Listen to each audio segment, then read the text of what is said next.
It's Red Eye Radio.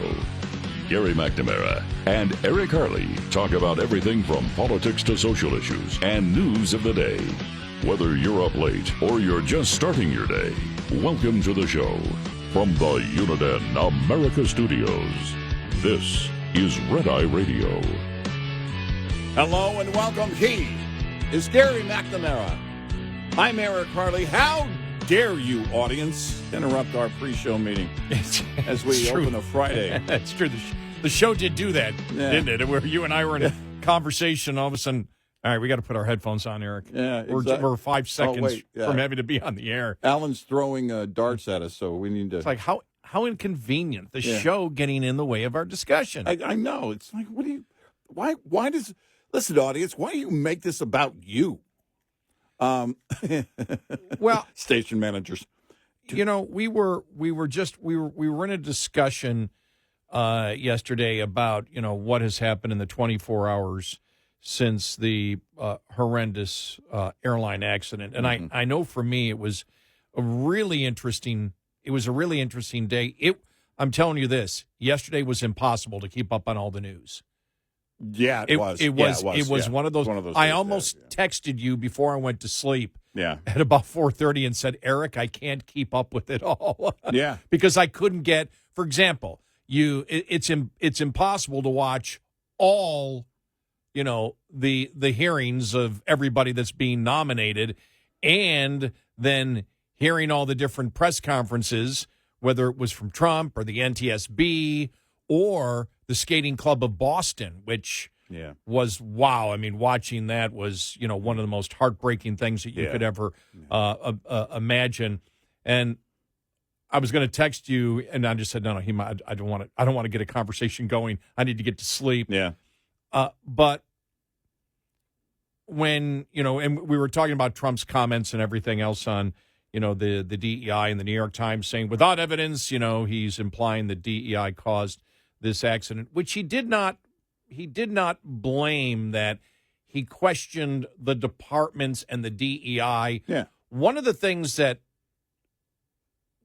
well, first off, the generality with all the screaming yesterday and everything else, I sat back and said, okay, maybe tonight I won't get too emotional about it and get more analytical on it. Yeah. You know, you and I criticized the media people.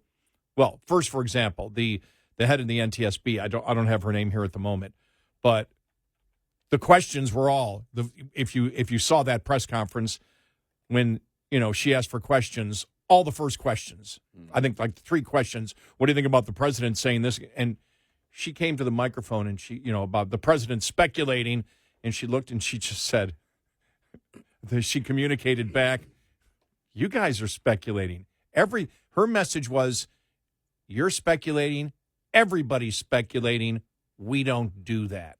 And right. I went, what a great answer. You and I were wondering, you and I have always wondered about how far the rot has gone inside of federal government institutions, because it is concerned whether it's DEI, whether it's the culture that we can become a banana republic and go after the political opposition. And I just don't mean the president. I mean going all the way back to Lois Lerner and the IRS, going after conservative groups and not, you know, and doing whatever they can to delay their nonprofit status. And you and I talked a long time ago, so this goes back, Lois Lerner goes back, what, 10 years at least? Yeah. 10? Yeah. And 2009, right? Was Lois, But we've been talking a lot about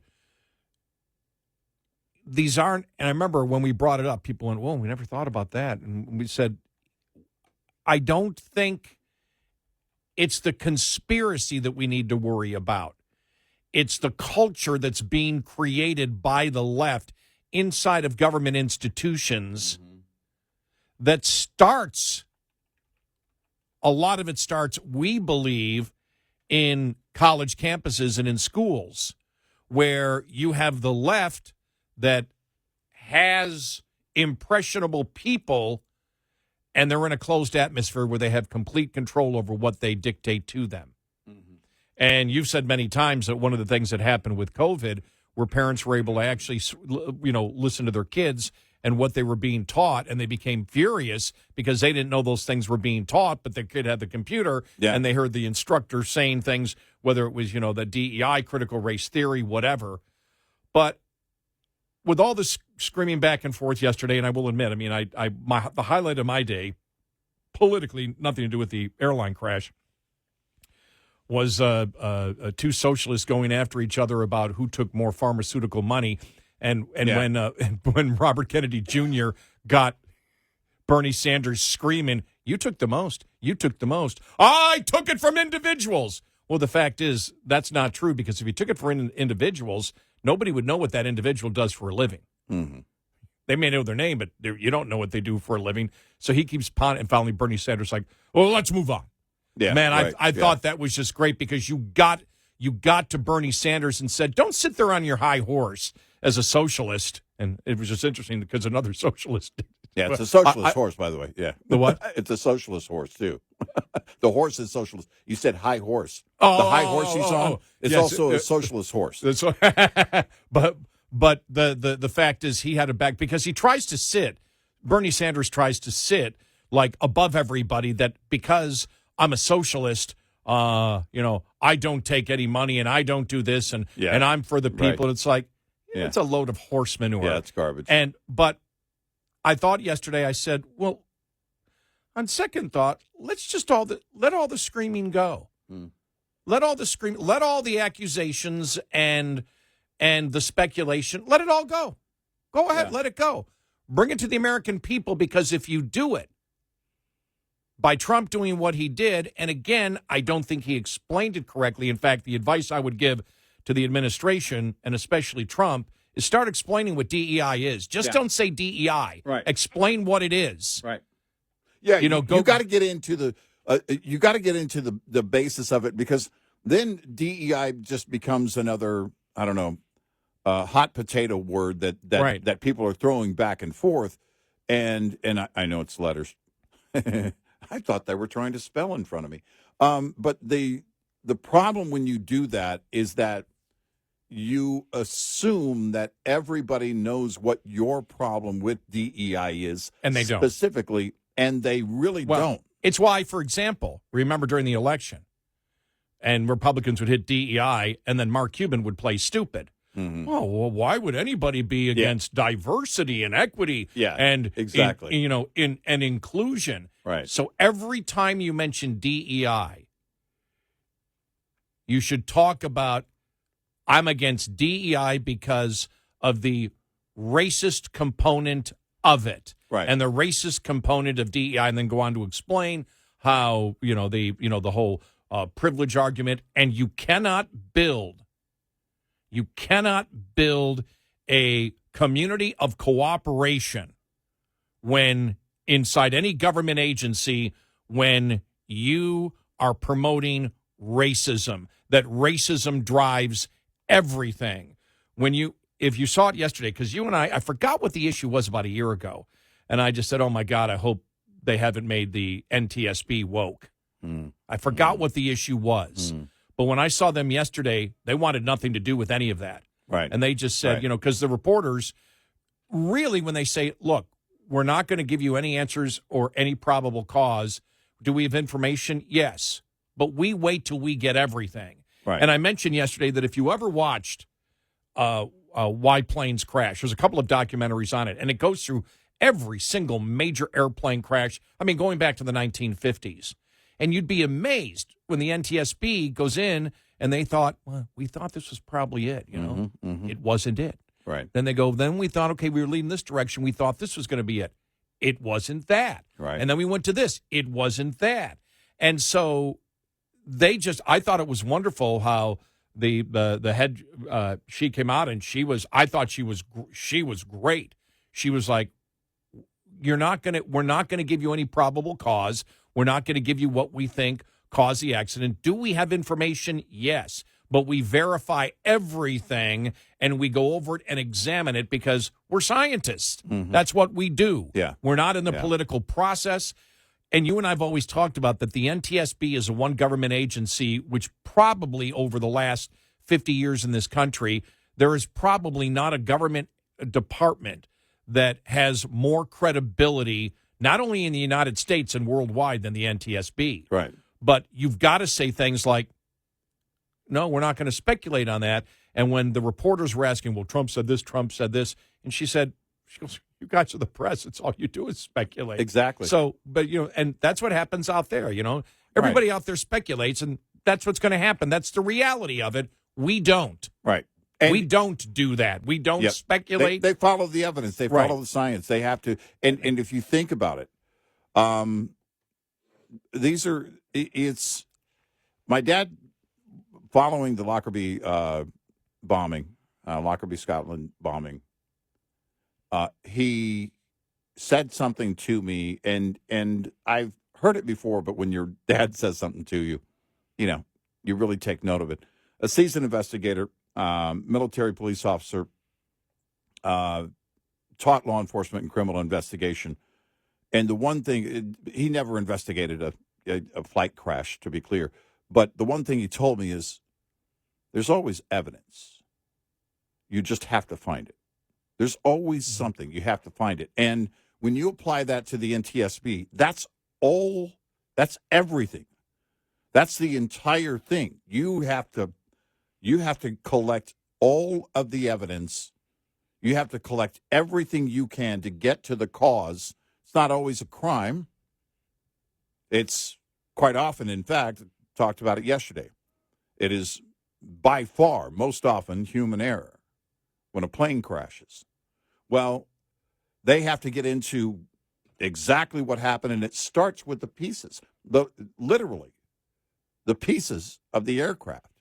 And the NTSB, thank goodness, can you imagine if they became woke? Can you imagine if we were in a world where, what we're going to do, and they were pausing everything based on idiotic, insane, and destructive policy like DEI? Well, that's not the case, thank goodness, at least not yet. Well, like I said, the president probably communicated effectively 80% of it. The other 20% was normal Trump. Trump is not a J.D. Vance when it comes to explaining things. You and I have talked about it before, but Trump knows that. But what was the result of it? The 80%, in my opinion, was good enough because what did you see? What you saw air traffic controllers now going to the media and saying, yeah, DEI is a problem. You saw the video coming up of Phil Washington, who was nominated by Biden to be the head of the FAA and had to drop out because he didn't know anything about aviation. Right.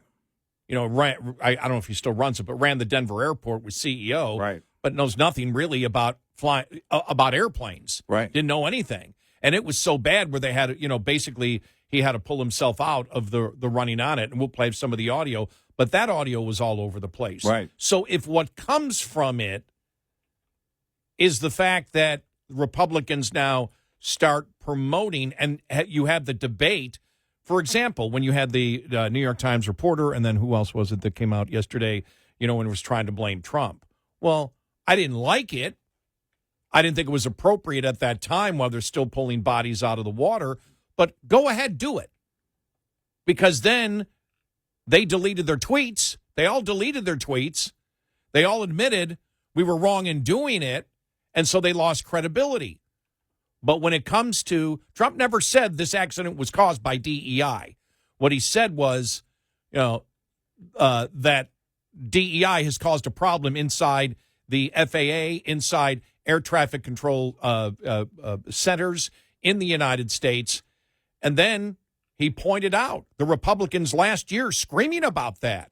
Right. And then that audio started coming out. So at the end of the day, I looked at it and said, if you're going to change the rot, my dad told me this a long time ago. He goes, what you got to understand is once government, I was a teenager, once government becomes so oppressive, as I believe the last administration did, we went to places we've never gone in this country before. Full on, but far beyond scorched earth. He goes, but sometimes you've got to get over the top on the other side to get to the truth, because then people start paying attention and then the debate begins. And that's where I believe we are right now.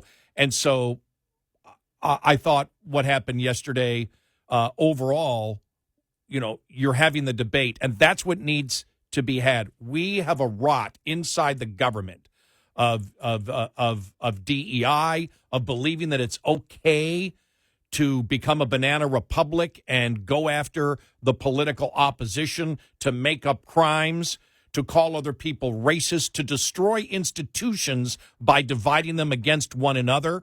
You know, the whole thing about, when we talk about DEI in the military, and the whole reason, even though I looked at Hegseth and go, is he the best guy? And I finally went, yeah, he is the best guy with all of his, personal faults that you look at it and go, in the military, the whole, what do you call it? Can you be not bribed, but can you be blackmailed, whatever? Mm-hmm. But when it came down to it, I don't know anybody else is going to go in there and work as hard as they can to get out the stink and the rot of the racist DEI and other programs that are in the federal government. Well, that's it. You look at where, like, Hegseth is. I've said it before, but it applies here. I would rather have somebody who's been boots on the ground and has to learn essentially more about the executive branch than having somebody who's only a suit and has never been a boot on the ground. That, to me, is important because you understand the critical role from top to bottom. You understand taking orders and you understand giving orders. You understand the process here. When Boeing was accused of DEI policy, that was a concern when talking about any kind of faulty plane or plane crashes or the cause of plane crashes or anything like that. And I can't tell you exactly what caused the problems at Boeing, but Boeing rolled back, one of the many companies that rolled back their DEI policy. And the federal government needs to do the same in all departments. It needs to be gone. We got a great show, 866-90-RED-EYE. This report is brought to you by Shell Rotella. With advanced synthetic technology, is designed to help keep your rig running with more mileage and less maintenance. Starting and charging system-related issues are one of the most common causes of winter breakdowns. So when your batteries talk, it's important you listen. Knowing the warning signs that could indicate your electrical system needs attention can help you avoid getting stuck out in the cold this winter. Your truck's inability to crank at the proper speed is the most obvious sign that a battery-related issue is present. If you experience any sluggishness when cranking your engine, get a full electrical system check from a trusted service provider. Continuing to crank a vehicle with low or inadequate voltage will damage the starter and can cost you uptime down the road. Lines open for your calls. 866-90-RED-EYE on Red Eye Radio.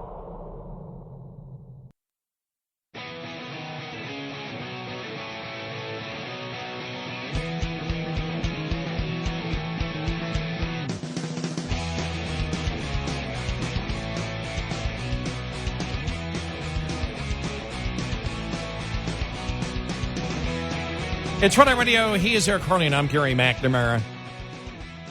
So I'm okay with everything that happened yesterday because America needs to know about DEI, and the Republicans now have to do a better job of explaining it. Just don't say DEI.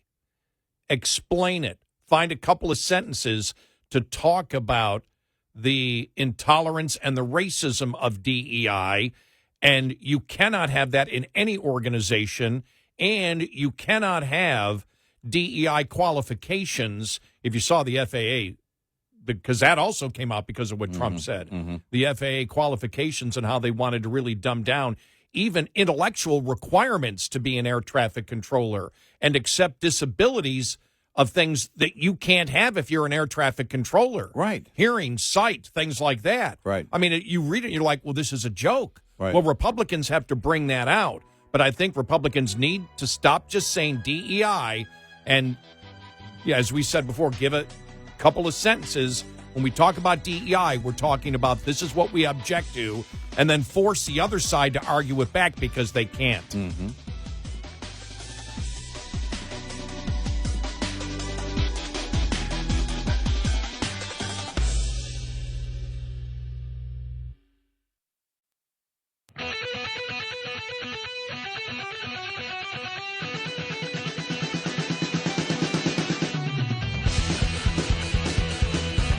You're listening to Red Eye Radio from the Uniden America Studios. It's Red Eye Radio. He is Eric Harley, and I'm Gary McNamara. So, yeah, I look at, and I'd said this when I said, I'm voting for Trump again. Was that the third time? Oh, my gosh. And I said, the number one reason that dominates everything is we need to stop the weaponization of government. Yeah. And that was there's a difference between replacing an administration that is following the rules and decorum that everyone else has followed over a certain period of time. And then an administration that comes in and says, okay, let's make this a banana republic. Yeah. All right, let's destroy the institutions by not having meritocracy lead in everything that we do. Let's promote racism and call it DEI and throw out diversity, equity, and inclusion, which is why the Republicans will win the debate. You win the debate, for example. This came up because this was all over social media after Trump started talking about the problems and the executive order that he put in, saying we have to examine every single job and make sure that people that are in there because of merit, qualification, competence. Yep. And if they were hired and they don't have that, they need to be gone. Well, it really, you can talk, DEI, and that diversity brings new things that we need to learn to accept. And you can get away with that, maybe like in art, where you try to pretend that Hunter Biden is just as great of an artist as some of the masters. You can't get away with that in electronics. You can't get away with that in plumbing. You can't get away with that in tool and die. Things have to be made right. Decisions, life and death decisions, are made all the time in the aviation industry. In fact, my son-in-law, when he was stationed at Pensacola NAS in the Marines, they tested while he was being trained for aviation repair. They tested every other week. And if you failed one test, you were out. You mean drug test? No. Testing what you know, your knowledge. Every 2 weeks. Okay, yeah. You were out. You can't make mistakes in it. You've got to know what you're doing all along the way and prove that you're learning it. And so this came out yesterday, and you and I had played this before, and there wasn't really much reaction because the leftist media didn't really play this because it was an embarrassment. But this was Phil Washington, who was Biden's nominee for FAA, that had to pull out. Listen to this, because this is where you go, well, this is the FAA. It's all about aviation. This guy seems to be clueless. Here's the back and forth between Senator Budd and him. So, Mr. Washington, can you quickly tell me what airspace requires an NTSB transponder? Not sure I can answer that question right now. That's okay. We'll just keep going. So that's a pretty important part. So what are the 6 types of special use airspace that protect this national security that appear on FAA charts? Sorry, Senator, I cannot answer that question. Okay. So what are the operational limitations of a pilot flying under basic med? Senator, I'm not a pilot, so... But obviously you'd oversee the Federal Aviation Administration. So any idea what those restrictions are under basic med, quickly? Well, some of the restrictions, I think, would be high blood pressure. Some of them would be... It's more like how many passengers per airplane, how many pounds in different categories, and what altitude you can fly under. So, and then amount of knots. It's under 250 knots. So, it's not having anything to do with blood pressure. So, can you tell me what causes an aircraft to spin or to stall? Again, Senator, I'm not a pilot. Okay, let's keep going. What are the 3 aircraft certifications the FAA requires as part of the manufacturing process? Quickly, please. 3 aircraft certifications. Again, what I would say to that is that one of my first priorities would be to fully implement that Certification Act and report back. You know the 3 types, Mr. Washington? The 3 types? Okay. Yeah, that's type certificate, production certificate, and airworthiness certificate. Okay.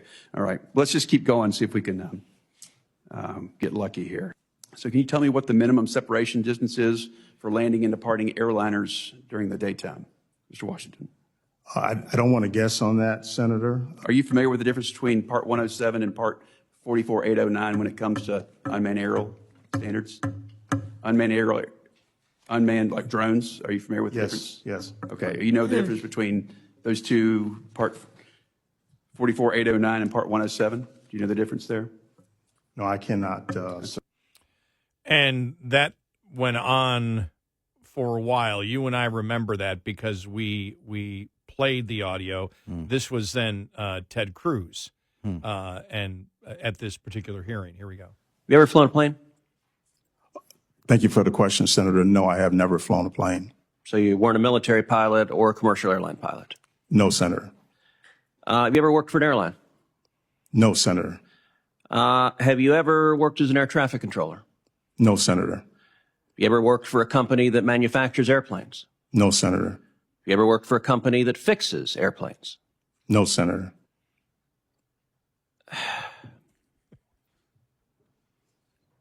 FAA administrator is a specialized position. I'm not qualified to be FAA administrator. I have no idea how to fly a plane. No one in their right mind would put me in charge of aviation safety because I don't have that experience. I suspect most of the members of this committee are in a similar position. The American people, when they think about aviation safety, when they think about, I played in this committee, a Southwest Airlines and FedEx plane almost colliding at Austin's airport. They want an FAA administrator who knows why those planes crash and knows how to fix it to keep them safe. And with all respect, Mr. Washington, it gives no comfort to the flying public that their pilot might be a transgendered witch, but doesn't actually know how to prevent the plane from crashing into the ground and killing them. I believe your record is woefully lacking. And he had to withdraw his name. He was so clueless on anything to do with aviation where it became such an embarrassment where he had to pull out. But think about it. Biden put him in, and think about, would you go in such a, specialized position and go before Congress when you were clueless on everything? No. I mean, it was one of the complaints about the Secretary of Transportation and all of these. At least Pete Buttigieg knew about one form of transportation, riding bicycles. But beyond that, you're finding a reason to put somebody because of their identity in that role. Your identity is not going to solve a crisis. It's not going to solve a series of problems. In fact, if you're doing it only for that without qualifications, then you're endangering lives every single day. And there's no way around that fact.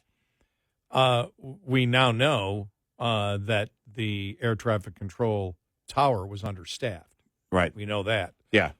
Here is the Republicans again. And this is why it was okay for Trump to do this, because it opens up the debate. Yep. And so Democrats, make whatever accusations you want. Republicans, let whatever accusations you want to make, and let's see what's closer to the truth and where the problem really lies. We said it years ago. If the media is busy fact-checking him, then let's get down to it. Look, and you'll be able to, and their facts, sometimes their facts turn into lies. They're not facts at all, but that's fine. You can call them out. Keep in mind, you are the media. Yeah, and that's why if we were in normal circumstances, I might look at some of the things that comes out of the Trump administration and say, I don't think you should do that. Mm-hmm. Now, I did say that, we did say look, on the DEI, start explaining to people, just don't say DEI. Don't fall into the Mark. Be thorough. Right. Don't fall into the Mark Cuban trap. Right. Well, who would be against diversity and equity and inclusion? You need to every time have a couple of sentences before you say DEI. Especially in a critical situation like this. It has to be a thorough. You can't. I know you're limited on time as president, but it has to be a discussion that sets the tone and sets the basis for your position every single time. But again, I was okay with what the president did because it started the debate. And so you saw this on social media. This is Republicans a year ago not happy with what's going on in the air traffic control centers and the fact that, that they wanted, there's a shortage and they want competent people in there. Based on their, I rise in support of my amendment. Secretary Buttigieg and President Biden's DEI initiatives, which hire and promote people based on their physical characteristics over their merits and qualifications, violate Title VII and the Constitution. In critical public safety roles such as air traffic control, it is essential to have the best possible candidate based strictly on professional qualifications and merit. Efforts by the Biden administration to factor race, gender, and sexual orientation into hiring and promotion decisions puts the traveling public at risk and deepens the staffing shortages we've seen throughout the FAA. Under this administration, we saw the first national ground stoppage since September 11th. My constituents regularly face delays caused by shortages in air traffic control staffing, delays that I'm sure many of my colleagues have also experienced. We must roll back the Biden administration's woke DEI policies and put the needs of our public aviation system before the far left's political agenda. There you go. So had the debate. Yep. And that's it. So we're beyond normal times now. And that's what I think we all have to understand. The rot that existed because of the Obama and Biden administrations, what was created in there, the culture to not follow the Constitution, the culture to go after your political enemies, the culture in federal law enforcement to politicize and go after parents who are generally concerned about what's going on in their school, with their children after women have been sexually assaulted in bathrooms and they send the FBI after them, and the surrogates of the Democratic Party then wish to call the parents who are concerned with their children domestic terrorists. That kind of rot has to stop, and the kind of rot that you see in the military and other federal institutions that have to be run on meritocracy. So much of it is about public safety that you cannot have a philosophy of racism and bigotry as the number one goal that you have. You can't have the ridiculousness as you had during the Obama and Biden administrations that the Pentagon's number one threat is climate change. You can't have that crap. That's all. DEI causes that kind of stuff. Right. Because that's insanity. Right. And you can't have it. And the reason people like John Kerry say the First Amendment blocks their agenda is because he knows that they're absolutely crushed the moment they start debating any of their agenda items. And I do think that President Trump and the Republicans are absolutely furious with what we have just talked about. And so, they may get angry once in a while. And that's fine. Because they should get angry, and the American public should get angry over this insanity that we've seen. And so as long as whatever they do brings the debate into social media, which is where we debate now, and where people see it and go, yeah, that's a great point. Yeah, that's a great point. Yeah, that's a great point. Because you can't look at any of the audio that we just played and say, oh, no, I think Democrats are right. Right. You can't. Yeah. It's again, are we having a pageant? Or are we going to look in every single role to protect the American people? That's your question. Yep. And you win every time on that. Yep. 866-90-RED-EYE. Get in touch with Red Eye Radio, toll free at 866-90-RED-EYE.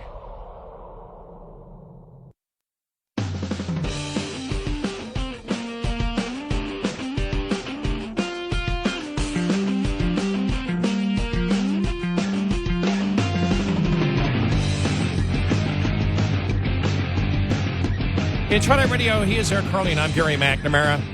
I'm just doing something where I had to look at the date.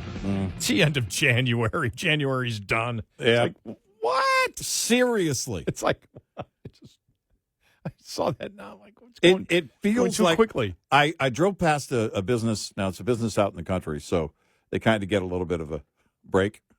But this was only a few days ago. They still have their Christmas lights. They actually look pretty good.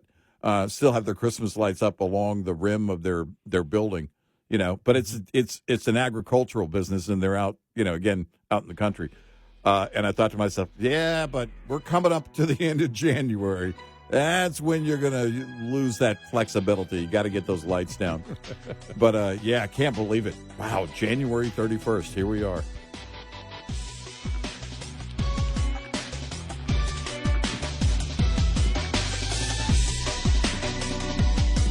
Top of the Hour News is brought to you by House Products. Visit houseproducts.com. This is Red Eye Radio on Westwood One.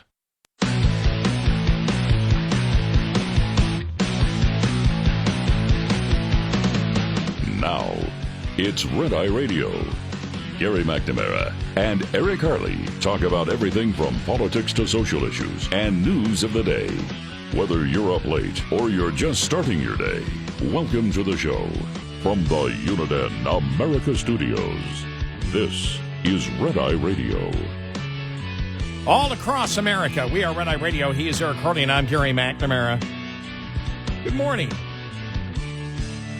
All right, it's Friday, so there's been so much going on. There's some stories that we have to make sure that you hear about, even if they weren't the top stories of the week. And after I tell you this story, you'll understand. Here's the headline. UK actor Idris Elba, I think is the name. Is it Idris Elba? Idris Elba? Mm-hmm. Idris Elba. Mm-hmm. Yeah, I have no idea who the actor is. If you saw him, you'd probably know him. Would I? Okay. Suggest kitchen knives be blunted and other knives be banned to prevent stabbings. Yeah. That's this whole British thing, you know? Yes. And remember the whole thing when they actually posted where they found like screwdrivers and kitchen knives. Look at these weapons we confiscated. Yeah, that was. Remember that? Yep. We put that out. Was it like 5-6 years ago? Yeah.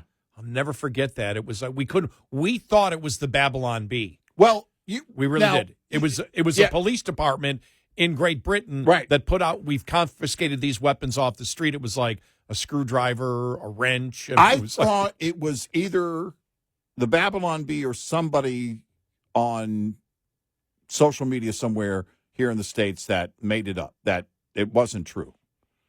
And it was. And if you look at it, you know, one of the things that they're admitting is that they have a very high rate of violence, in the UK. They report it differently. I don't know if it's changed in the last few years. I haven't seen where they've changed it.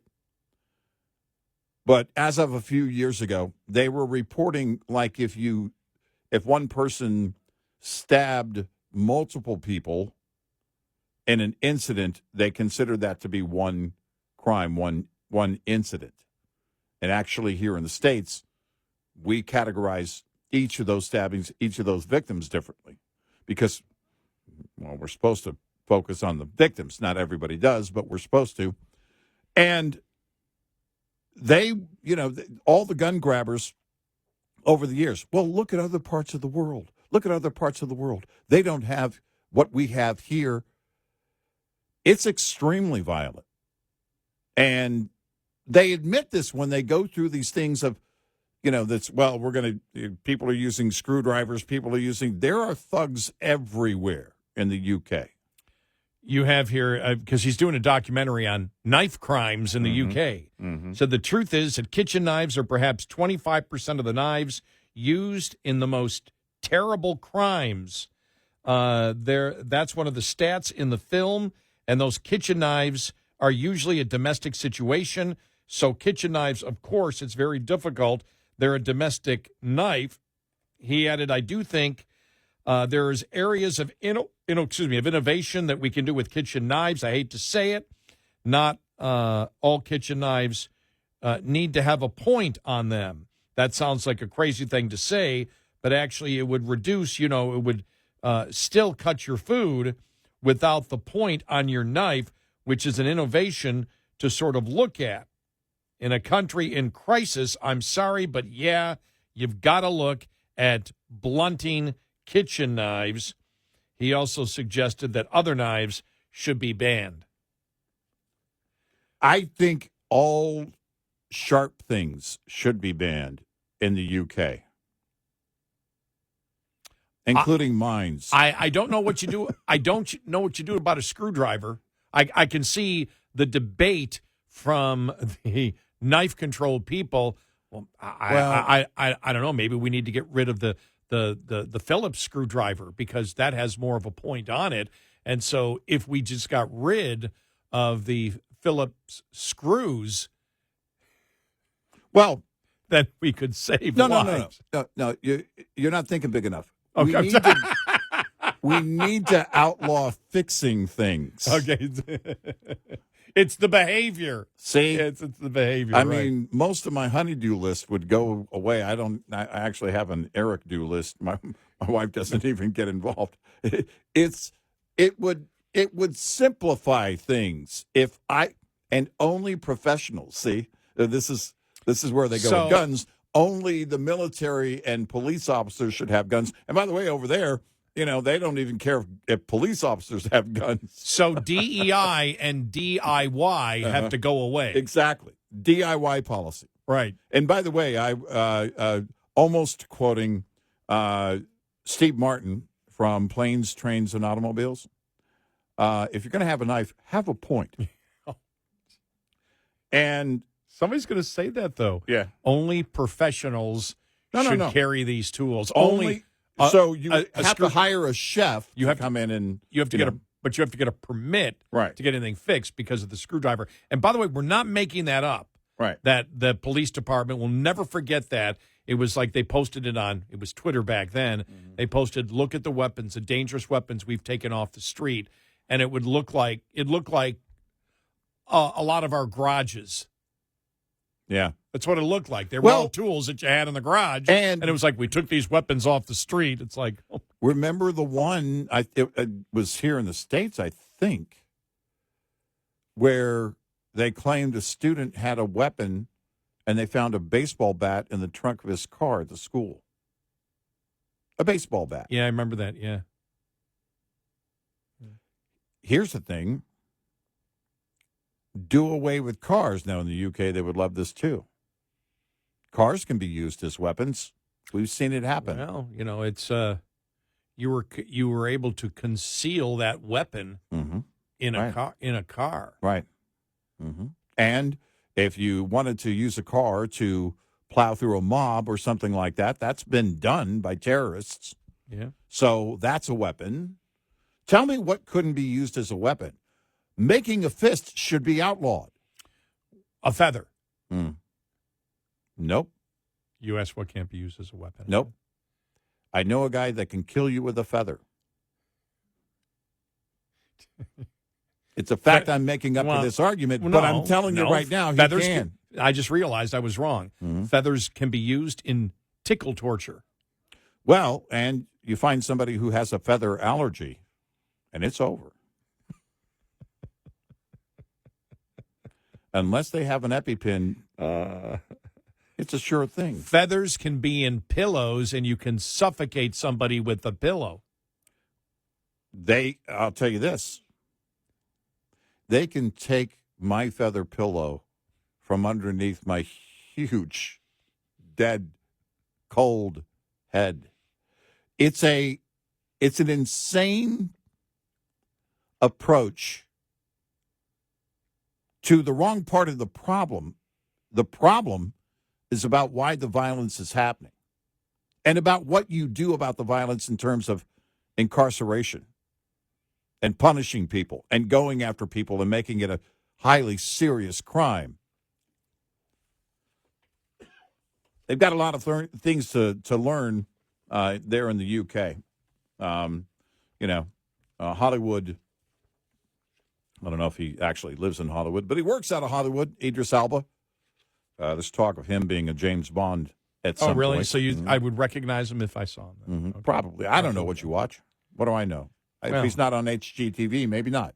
Was he on, Married with Children? No. Oh, okay. No. I don't know if I... No. But this is Hollywood. This is this idea that they can say, let's get into we want to, if you want to solve the problem, get down to the actual punishment of the crime, because the same side, the left, will tell you, I don't care if it's here in the States or the UK or anywhere else in the world, they'll tell you, well, but we need prison reform. Well, can we all agree on violent criminals? Oh, wait, we can't, because here in the States, the left doesn't even want to deport violent criminals. Oh, sorry about that. I was wrong. Well, that's part of the debate. Remember, the Democrats, created that bill to Trump-proof California? Mm-hmm. Yeah. California Democratic lawmakers suddenly canceled yesterday's vote on their high-profile $50 million plan to fight President Donald Trump with no clear timeline for moving forward. The delay came as Republicans threatened to force a public debate on the amendment. Oh, yeah. Don't want that, do you? Even in California. That would prohibit funds from being used to protect illegal immigrants with felony convictions from being deported. Right. The state assembly on Thursday morning was set to approve the $50 million in taxpayer funds for Newsom to split between the California Department of Justice and various nonprofits. The $25 million earmarked for the Department of Justice would bankroll lawsuits against Trump's policies, while the other $25 million would bankrupt nonprofit legal services, including deportation defenses against illegal immigrants. Yet, shortly after Democrats convened, they called an unexpected recess and huddled behind closed doors for nearly an hour before adjourning for a week. The Assembly Speaker's spokesperson did not respond to the Washington Free Beacon's queries about what happened, but provided a printed-out statement given to reporters in the state capitol. In the Assembly, we're going to look closely at the special session legal defense bills to ensure they are straight and protect all the citizens, or all Californians. They don't say citizens. So ahead of the scheduled floor debate, Republican Assembly members plan to force their Democratic colleagues to vote on 4 proposed amendments, which were shared with the Free Beacon.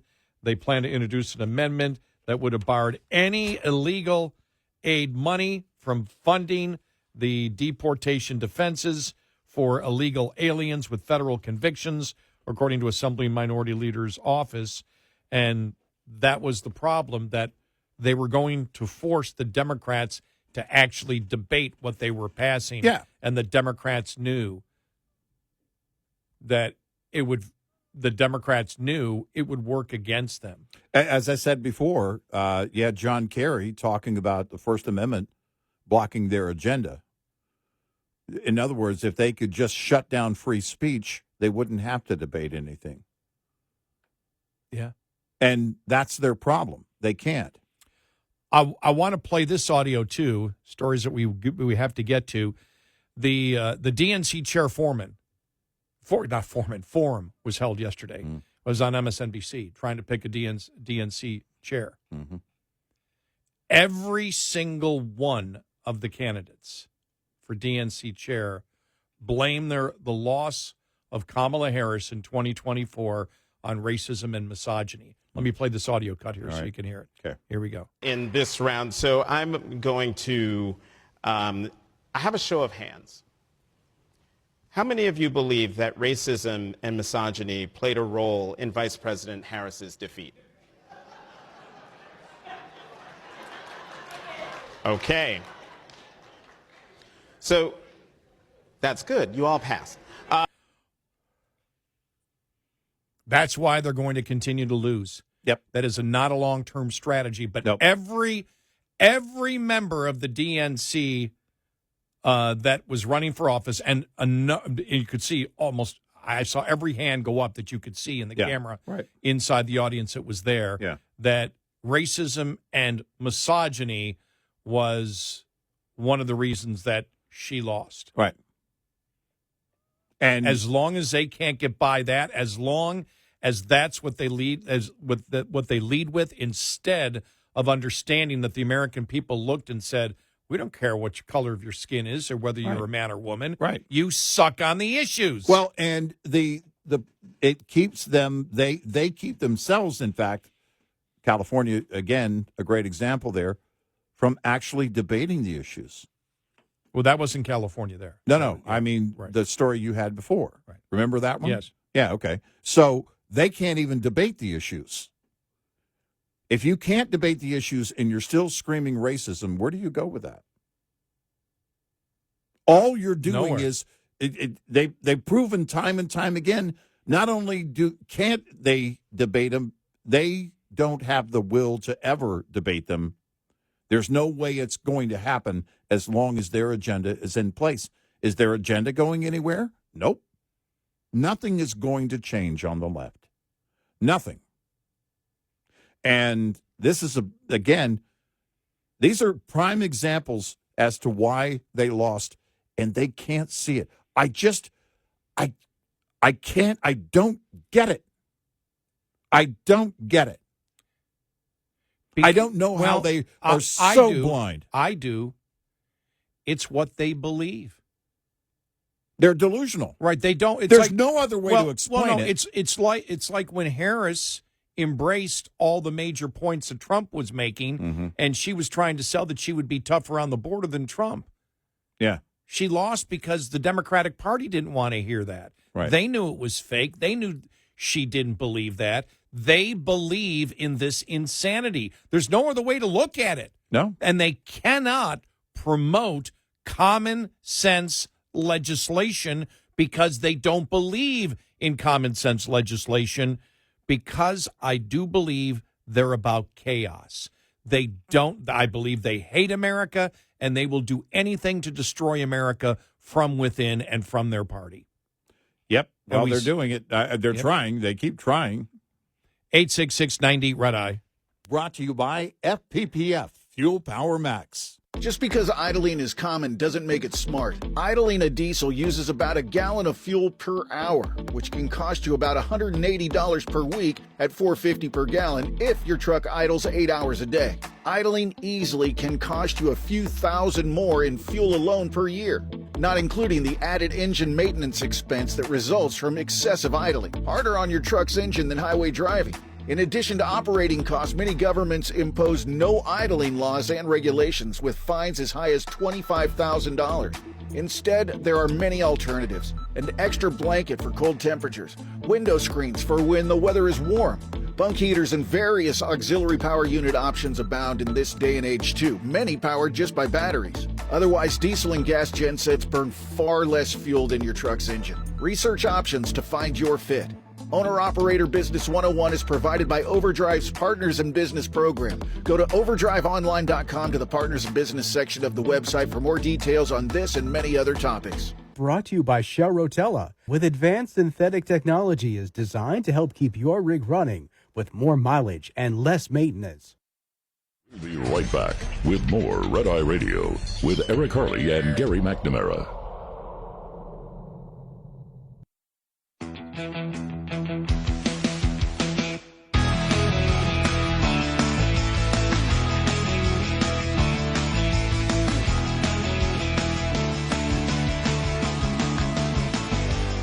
It's Red Eye Radio. He's Eric Harley, and I'm Gary McNamara. Welcome and good morning.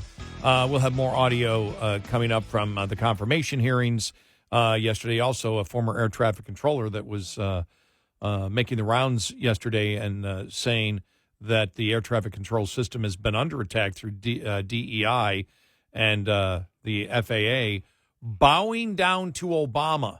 Mm-hmm. Yeah. And he claims they actually fired well-trained air traffic control staff because they were, quote, too white. I'd love him to be under oath. Yep. Or to go to investigators, Republican investigators in the government, to find out whether that was true or not and get to the specifics of that. Right. Nope, let's have that conversation, and let's officially have that conversation. Let's get them all up there on Capitol Hill. Let's talk about this. And because, as you mentioned, under oath, the idea behind that is, well, we're going to find out the truth one way or the other. And if that is the truth, we've got a huge, huge problem.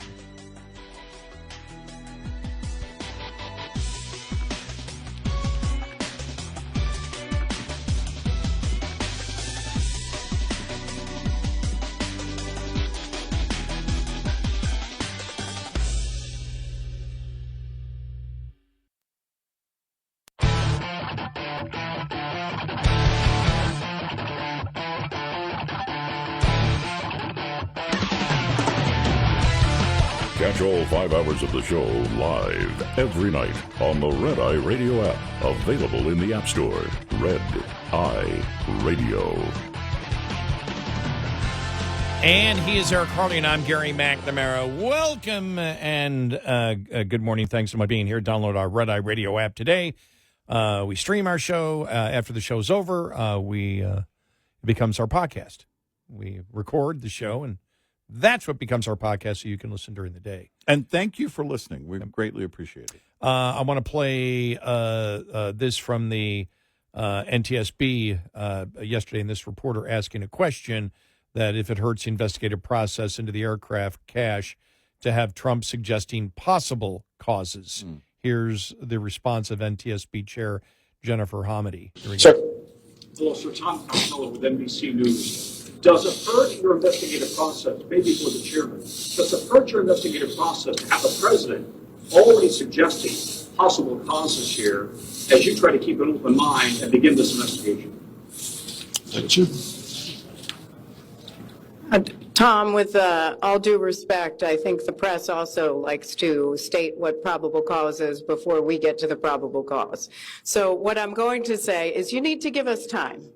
You need to give NTS, it's not that we don't have information. We do have information. We have data. We have substantial amounts of information. We need to verify information. We need to take our time to make sure it is accurate. That's best for you. That's important for the families. It's important for legislators who are seeking answers to try to figure out what they're going to do about this. And so it will take time. We do have a lot of information, but we need some time to verify that. You know, one of the things I saw is some of the responses. You've seen some of the responses to the NTSB, and it more comes from the right because the right is suspicious of anything the government does, which they have a solid cause. But the fact is, a lot of people don't understand the NTSB and how they operate. Right. The NTSB's philosophy, for most part of it, and I did question whether they might be going more woke about a year ago, but she gave all the right answers yesterday. These are the scientific investigators. Until you've got everything laid out and cover every single angle, you don't come out. Now, they said, if we come out with something that is so obvious that we find in the investigation that needs to be changed right now to make airspace safer, we'll come out with it. Right. But to say that because they won't tell you what the probable cause is less than 24 hours after the accident happened, that is a lack of transparency is just pure horse manure. Right. Yeah. You know, far too often the media wants to be first and they don't care about being right. But they also want to jump on something and, you know, get ahead of whatever in order to take a position.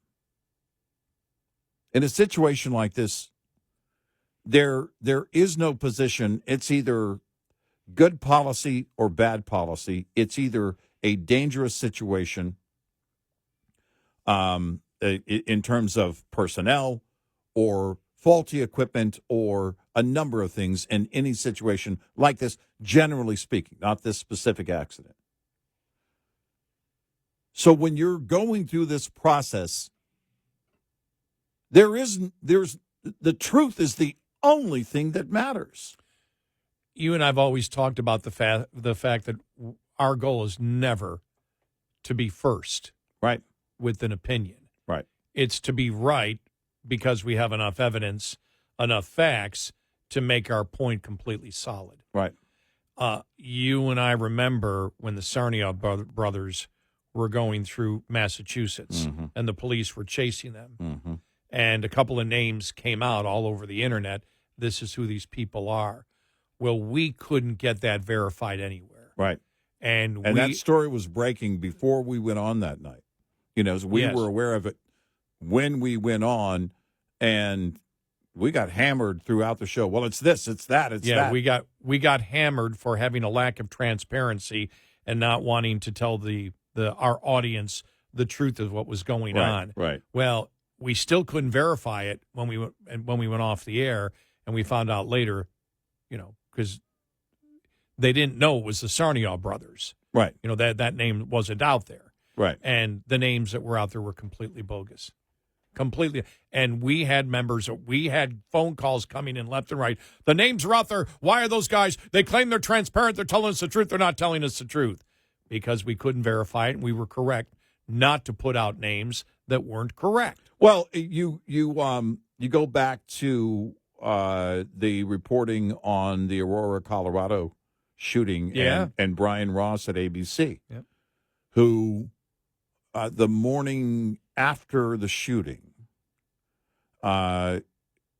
you had Brian Ross came on and said, well, there is someone who is affiliated with the Tea Party who is, you know, blah, blah, blah, blah, blah.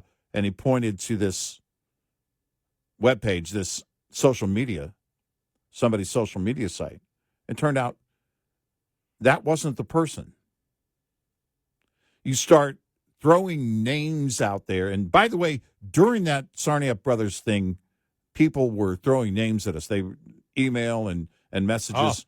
We got blasted. It's these two individuals, and it wasn't those individuals. And then the next day when we came out and told everybody what had happened, you know, and I think we'd mentioned on the air, look, you're getting on our case because these names are out there. We can't verify that these names are real. They're just out there on the internet. We cannot find any source that we trust to tell us that is the correct name out there. And I actually knew. I remember I was looking at a guy who I went to college with, an old friend who works in the Boston media, and he was stating, this isn't verified. Right. And he's somebody that I trust. And we said that on the air. And the next day we came in, and all those people that criticized us, did we ever get one apology? Not one. Well, we're not in the business of getting things wrong in order to brag that we were the first to bring it to you, and then when it's wrong, say, well, you know, we get half the stuff right. Right, exactly. Other people may wish to operate that way. You know, we don't. We say there's a lack of transparency when obviously we all know the answer, and the government is BSing or gaslighting. If we're analyzing a political situation, because when we're covering breaking news, in situations like that, especially when you're talking about suspects in a case, this is why everybody just handed it to Brian Ross, and it was not the first time he had done something like that. And because when you do that, you know, when you're saying this person is associated with this group or whatever, and you're pointing at them that, hey, they could be the shooter, or with the Sarnia brothers, they were setting off explosives.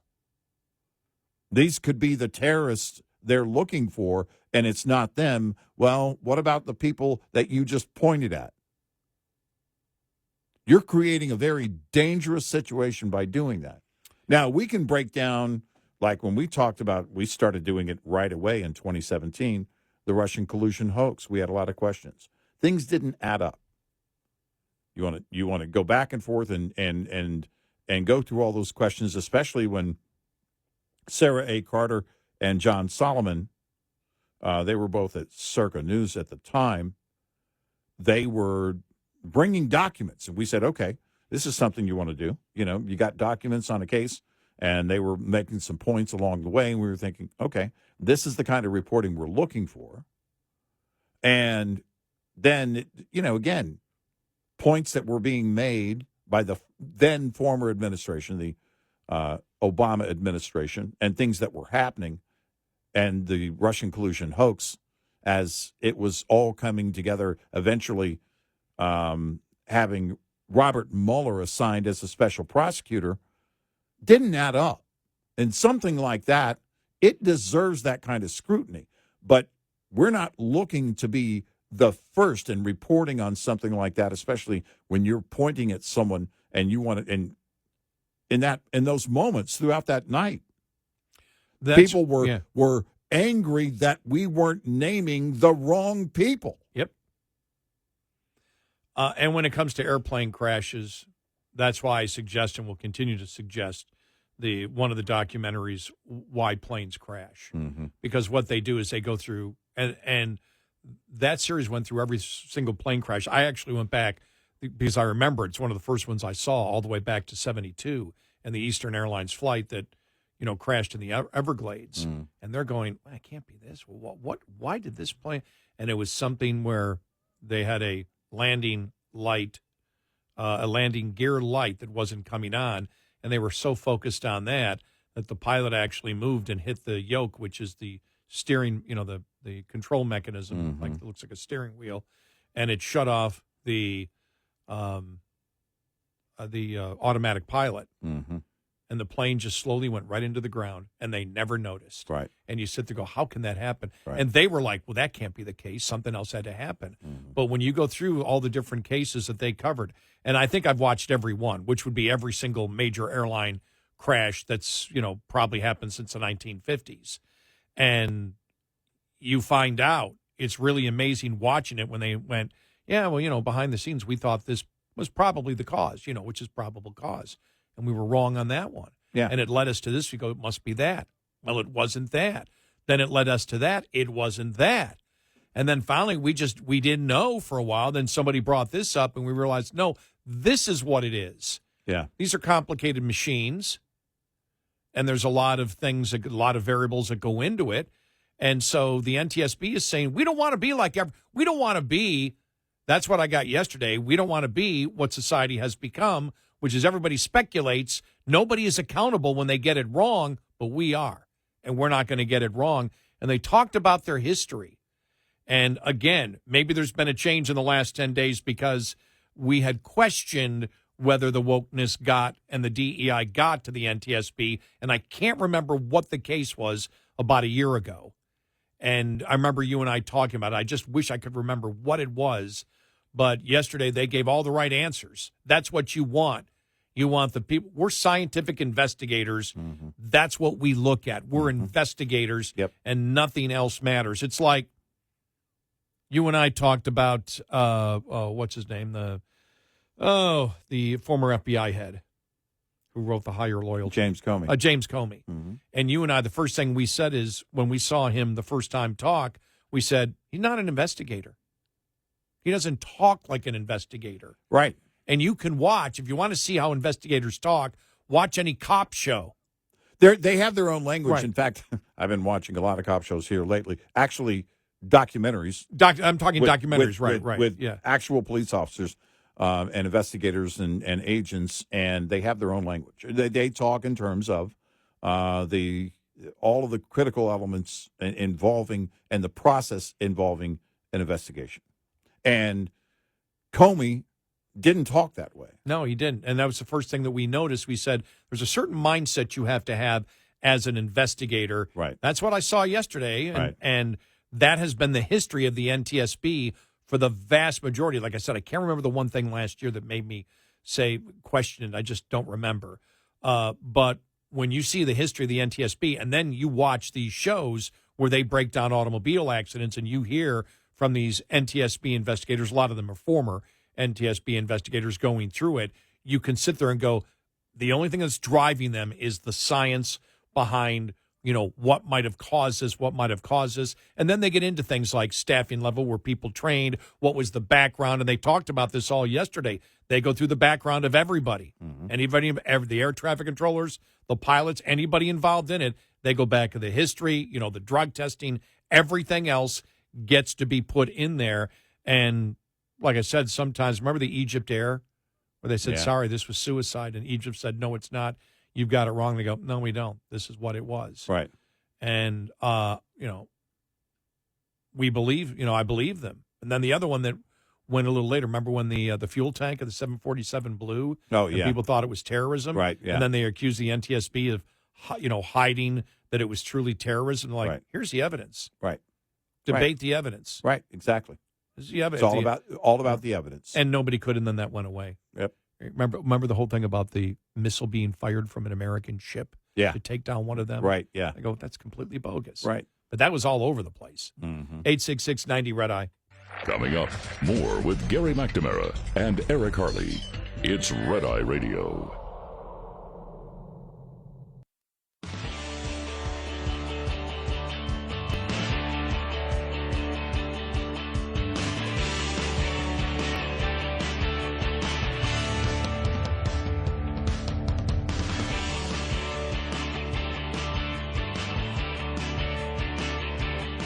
It's Red Eye Radio. He is Eric Harley, and I'm Gary McNamara. Welcome. Thanks so much for being here this morning. Coming up following the top of the hour, some of what went on yesterday in the nomination hearings. Also, I'm telling you, I watched the press conference from the Skating Club of Boston. Yeah. Nancy Kerrigan was part heartbreaking. of it. I mean, just heartbreaking. Absolutely heartbreaking.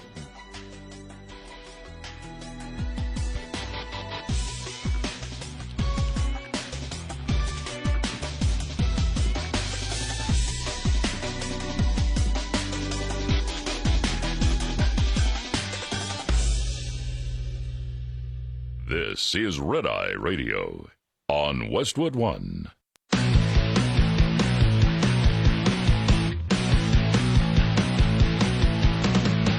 Now, it's Red Eye Radio. Gary McNamara and Eric Harley talk about everything from politics to social issues and news of the day. Whether you're up late or you're just starting your day, welcome to the show. From the Uniden America Studios, this is Red Eye Radio. All across America. He is Eric Harley, and I'm Gary McNamara. Welcome and good morning. Thank you so much for being here this morning. It was really interesting. The difference between what I was watching in the morning, which was, the screaming and yelling at the confirmation hearings. I mentioned the NTSB press conference, as of other press conferences yesterday that was held by the administration. And then right before I went to sleep to come into work, I saw it on YouTube, the Skating Club of Boston. Yeah. And it was some of the officials or the CEO there, some of the other people that I guess are supporters, former skaters. Yeah. Skaters that actually people wonder. There was a 1961 crash in Belgium of the U.S. figure skating team that killed everybody aboard in Belgium back in 1961. And some of those and some of those people that were killed were also from the Skating Club of Boston. And so this happens again. And one of them, and I don't know who it was because I didn't identify them, one of the older men there said, when I was okay, people asked me, aren't you dead? Weren't you on that plane? He goes, and I wasn't on that plane. He didn't give an explanation. Nancy Kerrigan was there, even though she really isn't an active member of that. She knows the people. She lives near there, and she said, I just need to get out of the house. I need to get out of the house and be with the people. She knows them all that I love. And she goes, they didn't. The CEO of the Skating Club of Boston, he held a press conference that was announced. The press conference they held was not announced. Right. They just decided to do it when they all were there. They were all there just to be with each other. And because it was very hard to watch. When I was first watching it, I said, I don't know if I want to replay this. You know, it was so personal. Yeah. And the reason I'm just going to play a little portion from Nancy Kerrigan is they said, we decided to do it in honor of them and, you know, just the community of people that have been, you know, so generous to us. Yeah. And they said, including everybody that's here. When we saw everybody that's here, we saw how much everybody cares. So we decided to do it. And then I went, okay, it's okay to play it. But I mean, it was to the point. I mean, it was as tear jerking as you could possibly get. Gosh. Yes. I mean, it was just, unbelievable. But this was just part of what Nancy Kerrigan had to say. I just wish them well, and like the families, the courage and the strength to make the next steps. I don't know how. You look at people go through tragedies and you wonder, how do they do it? I don't know, but we're so strong. Somehow we have a reservoir to dig from, and each one of them are strong enough to get through this. Somehow it will take time, but look beside you, there's somebody that cares, and I don't know, tell people around you that you love them, because you just never know. Every rink that has skating has some, I'm sure, some feeling towards this. It's tragic. You know, I know for me, when I think about it, a couple of things I remember, you know, especially as a kid, the Marshall University football team, that airline crash. Yeah. And then the Evansville basketball team, I believe that was in 77. And anytime there's been, you know, like that, I always go back. It really had an effect on me. A.E. Housman, the very famous British poet who wrote the book When an Athlete Dies Young. I remember as a kid, I don't even know, I can't remember the context of how I read that poem, but man, that hit to me, the celebration of life and the human spirit that you see in athletes. That is a microcosm of many other people in society, but they're the ones where you see it, and the dedication and hard work. And the other thing is, you and I always joke about when I used to do my hockey workouts, and we've had a running gag for years. You're like, come on, you had figure skates on your. But and you said, come on, and there were figure skaters there, right? And I went, yeah. And I heard one gave you a lesson. Well, not figure skating lesson, but how to properly, even as a hockey player, skate properly. And I did that for like 7 years when I moved into my house back in 2007. I think I did it till 2014 when I got my bike. And it was taking too much time to do a hockey workout. And I decided that I wasn't going to play any more hockey. You know, when I got near 60, it was like, okay, my bones can't handle it. But I was there probably 5 days a week, and the majority of people that were there were all the figure skaters. I mean, there is a work ethic. There's a work ethic. It takes great discipline. You're not. It's far beyond just skating. Skating in and of itself, you know, you got to learn that, and you got to get out there, and it's, you know, great exercise. You want to take that into figure skating and everything that they do on ice. I mean, that's a great deal of discipline, which happens over years. Like with many athletes, it starts at a very young age, and when you work up to be on the, in this case, U.S. figure skating team, you have to earn that. In order to get there, there has to be great discipline. Yeah, and there, you know, when you see the work that goes into doing it at the local club at the ice rink that I used to go to, and I got to talk to a lot of the instructors that were there too. And you're talking about some of the greatest, just salt of the earth people who are really, I mean, the passion they have for it, and that passion creates this incredible bond. And I won't say it's sense of community, it's tighter than that, a sense of real family.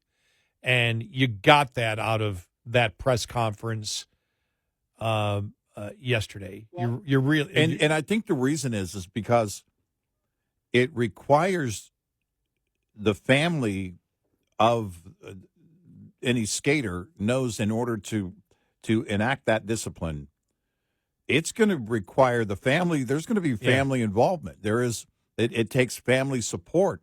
And as such, you see all these families that are part of it, and that's really what it comes down to, because it starts again with children, with young children, starting at a very young age in order to get to where they want to be. The families have to be involved and supportive all along the way, and so it is a great sense of family community. Yeah, so I mean, you felt that, if you've ever seen the movie We Are Marshall, and I went to see it not to be entertained, but because I remember that so well when I was a kid, and that really hit me hard. I remember, and most people don't know this. Anybody listening in Kansas City does, but I remember after not last week, what does it go back to, 66, 67? I'm not even sure the year, but the Kansas City Chiefs were playing the Buffalo Bills, and I think it was a running back by the name of, will never forget the name, Mac Lee Hill, and he had knee surgery and died he hurt his knee in the game and died on the table. I can't remember if it was a blood clot or whatever, but those things as a kid just hit me, because as a kid you look at it and the athletes out there, I mean, that's you attain when you, and I think as you get older you just look at it as, the work ethic that they put in. I mean, that just goes beyond what most people do. In order to be, we've never been one when we look at professional athletes. I know there are some that may have just natural talent and are spoiled and undisciplined, but to get to that level takes so much incredible discipline. And even during the whole Colin Kaepernick thing, people would call up, all these athletes are spoiled. No, they're not. To attain what they have to attain and the pressure that they're under, and to be able to handle that, some of that is some of the greatest things that human beings can do. Others you may find in the United States military, with that kind of dedication to do it. These people go in and they dedicate their entire lives to doing something that is, unique and special. You and I looked at, when the criticism came down of, and the lie came down of systemic racism in all police departments around the country during 2020. And I've always said this. I would love, part of me looks at it and said, that would have been interesting to be a homicide detective. It's a horrible job from the stress that you have, but there has to be incredible joy, a sense of joy when you solve a crime and you find the person that has taken another human life, and you see that in them. But just to stop, we work third shift, and to stop somebody and pull them over in the dark, my God, yeah, it's the last thing I'd ever want to do. Yeah. I would be so, I don't know, would have been nervous, whatever, in those particular situations, because you just don't know. And I remember one time, I don't know if it was somebody who called or somebody who wrote and said, well, these people aren't heroes because they choose to do it. Well, that's what makes them special. They choose to do something that most human beings don't want to do. Right. And when you do that and you dedicate your life to doing it, it is, greatness. But with athletes, it's just the fact that they take things that most of us can't do and they do it. And the same thing, you think of figure skating and the things that they do. I mean, good God. Yeah. You look at it and you go, somebody jumps up. The thing is, I mean, I played hockey. I mean, I had tons of equipment on. Imagine having none of it, and you're trying to spin 3 times in the air and then come down. And then stick the landing. Stick the landing on a skate. I mean, my God. I mean, I think that might be harder, because one of the hardest jobs is being an NFL quarterback and being able to read defenses, and most human beings can't do that. In fact, there's probably, you can take 5 quarterbacks right now in the entire world that are in the NFL that are extremely proficient at it, and the rest are barely hanging on. Yeah. But right. I look at figure skating as the same way in the things that they can do. I mean, they are so incredibly hard. So it was really, I mean, that was a gut check watching that press conference from the Skating Club of Boston yesterday, really, especially since some of the people there were alive And one of them supposed to be on the plane in 1961 that crashed in Belgium. But I just it's just so sad, and keep them in all of the victims' families in your thoughts and prayers, because just horrible situation. It is just horrible. But we'll talk more about the investigation, the NTSB. And I'd mentioned before that there's a lot of people out there speculating what happened, and the NTSB doesn't do that in their history. That's what they haven't done. But when you think, and that's why I suggest everybody go, and if you can ever watch a series, Why Planes Crash. It's fascinating how many times they thought it was one thing. Oh, wasn't that. Thought it was this, not that. Thought this, not that. And how they tear apart the entire plane and look at, everything. Then there's the things like Lockerbie, where within a couple of minutes of being there, they knew it was a bomb. They could tell, that was a bomb. But so many of them that aren't something like that. The one, you ever see the one with the, what do they call it? Is it the Gimli? Because they landed on the drag strip in Manitoba, the actual old drag racing strip. An airplane landed there because their whatever the automatic thing that dictates what the fuel is wasn't working, and neither was the backup. So they did it with the dipstick, and they didn't do it in whatever they did it, kilograms or however they did it. They actually figured out the fuel in the plane wrong. Yeah. And they ran out of fuel and had a glide, and they found a drag strip. And this is a big airliner, and they landed on the drag strip. As there were kids riding bikes in front of them, they turn around and see this this plane landing, and they're all pedaling away from it. Because I guess the strip wasn't in use anymore, or if it was over with. I can't remember the exact story. So there's so many variables that go into it, and that's all I think the NTSB was saying yesterday is we don't speculate. You guys do. It's okay. Well, there's only one thing that matters, and that's the truth. Yeah. It's the only thing you can learn from. And something must be learned here. That's what they look to do. The NTSB looks to find the facts, the truth as to what happened, and then from that, what can change to prevent it in the future? Yeah. That's the entire purpose. Oh, and that's what, they said, look, our job is to find out why it happened and not let it happen again. Right. And, I've talked about NTSB investigations, and again, the things that happen afterwards, that help make it so those same things aren't repeated. Right. 150 million flights from 2009, I saw, from 2009 until now without a fatality. Right. Wow. And the one in 2009, as we know, never should have happened. I mean, that was pure pilot error. Yeah.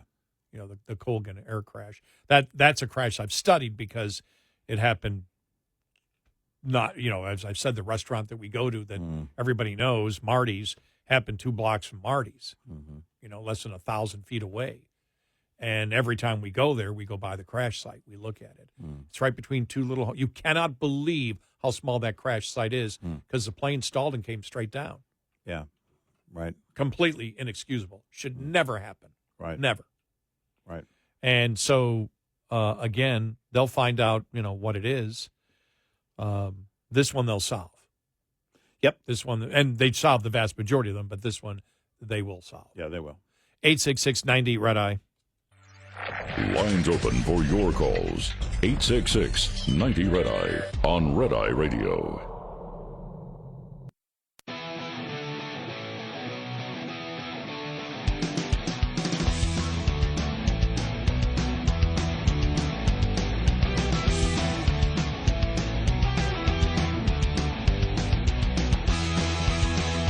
It's Red Eye Radio. He's Eric Harley, and I'm Gary McNamara. Welcome and good morning.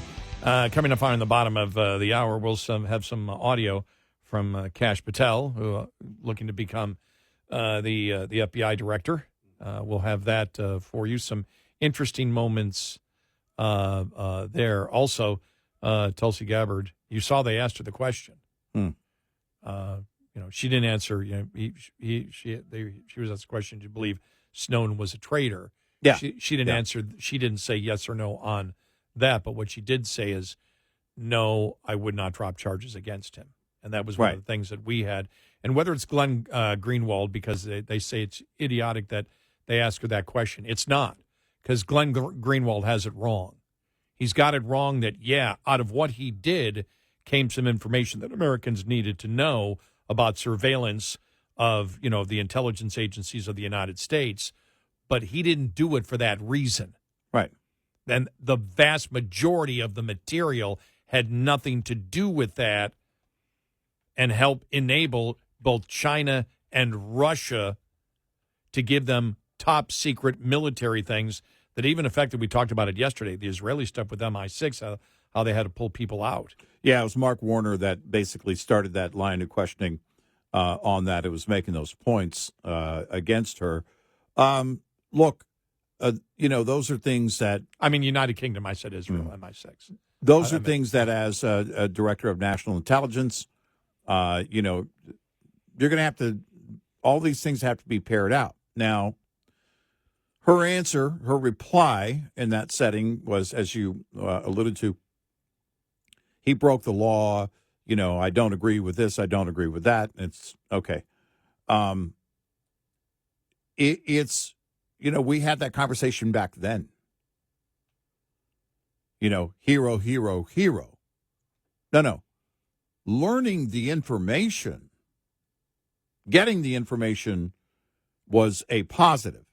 How the information was gotten and handled, anything but a positive.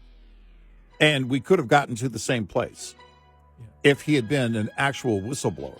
What I got from her and what I got from Kennedy is, well, we're not really in charge.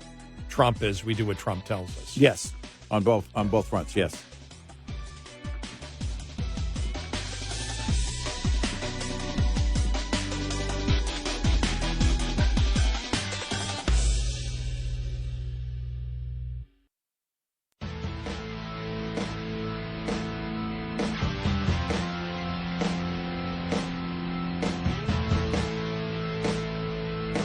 Catch all 5 hours of the show live every night on the Red Eye Radio app. Available in the App Store.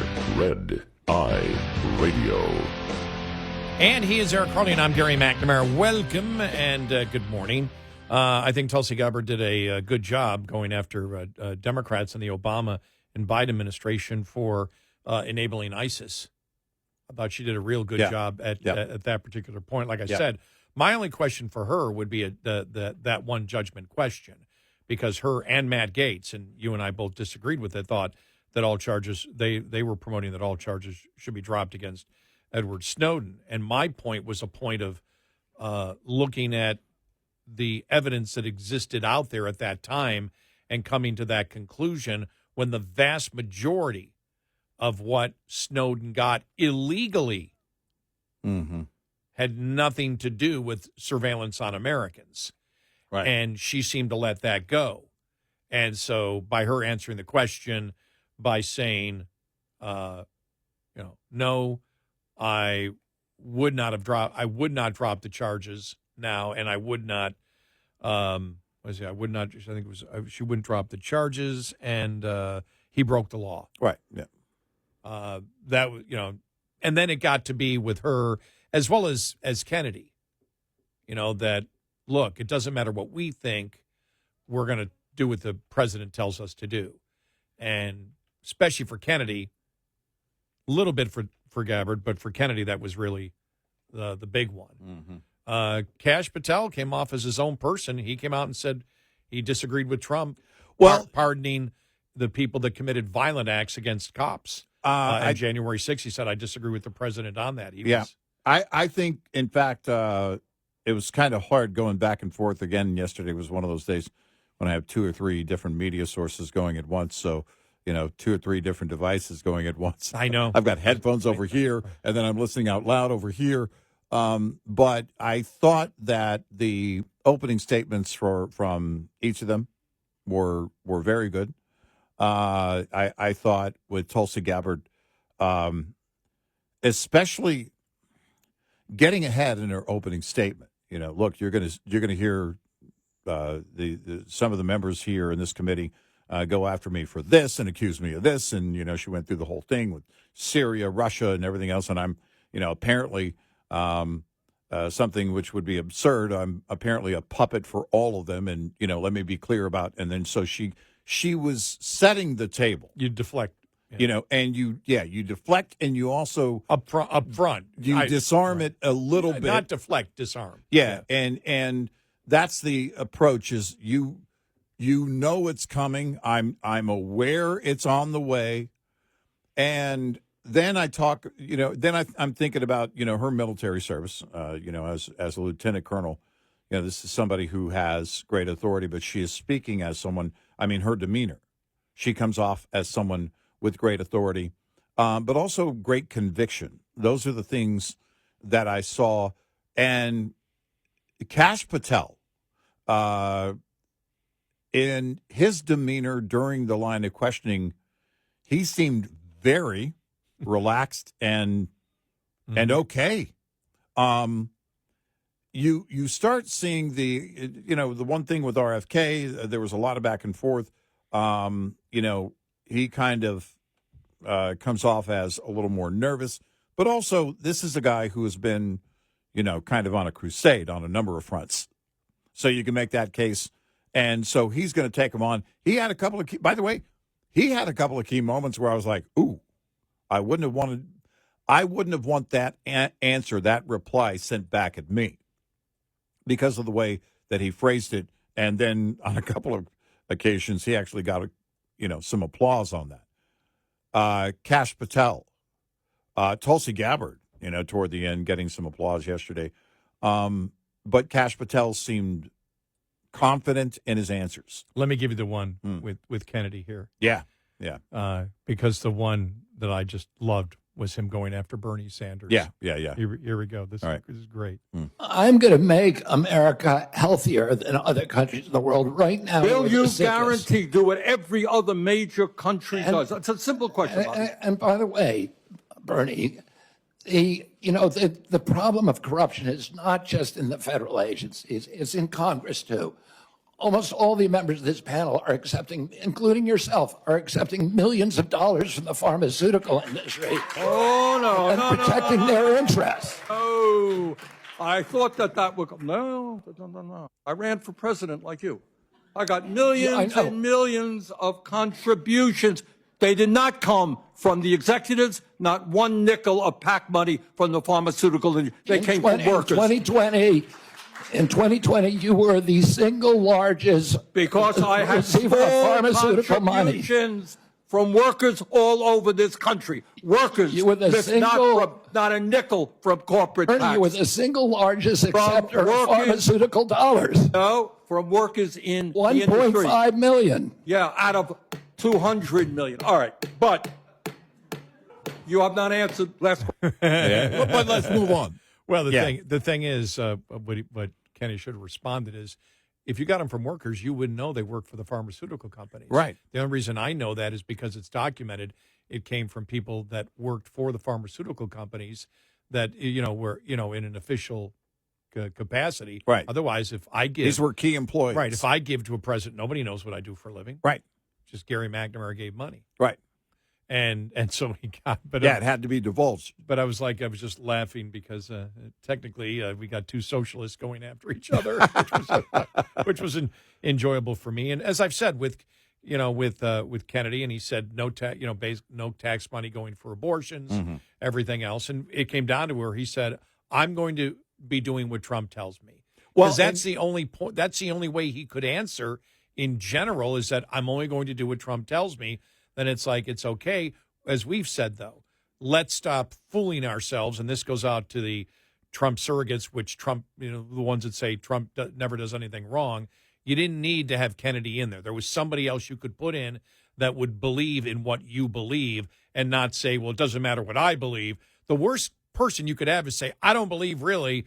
If you look at my record, I don't believe what the guy that that appointed me or nominated me believes, but I got to follow what he does anyway. That isn't the ideal candidate to have. Well, that's, it's because it sounds like excuse making, and not just excuse making. it's the wrong excuse to make, because you want somebody with conviction. You want somebody who's on the crusade, but quite frankly, I want somebody who's on the same crusade as me. Yeah, exactly. I voted for Trump. And, you know, the excuse making is saying, okay, I'm going to do Trump's bidding. Now, having said that, in that setting, in that scenario, I still have a major problem with it, because your conviction has to come through. There's a reason you wanted that position. Was it just a a filling out of the, checking boxes off of, okay, this will be my highest level of public service? If that's your personal thing and nothing else matters, and you're setting your convictions aside, again, everywhere I look, everywhere I turn, I run into a brick wall with those answers. Because I want somebody with conviction. I want somebody on a crusade, the same crusade that I'm on. Well, that would be a question. So you're going to your basic answer is, I'm going to do what the president wants me to do, even if I don't believe it. Then why do you want the job? Then why do you want this? Which is where we were yesterday. Yeah. Why would you take a job? Why do you want where you go through your history and see what you believe, and you disagree with the guy who nominated with you on the vast majority of issues of where money should be allocated, whether it's abortion or Medicaid or Medicare or whatever, and you have your entire life? Why do you want the job?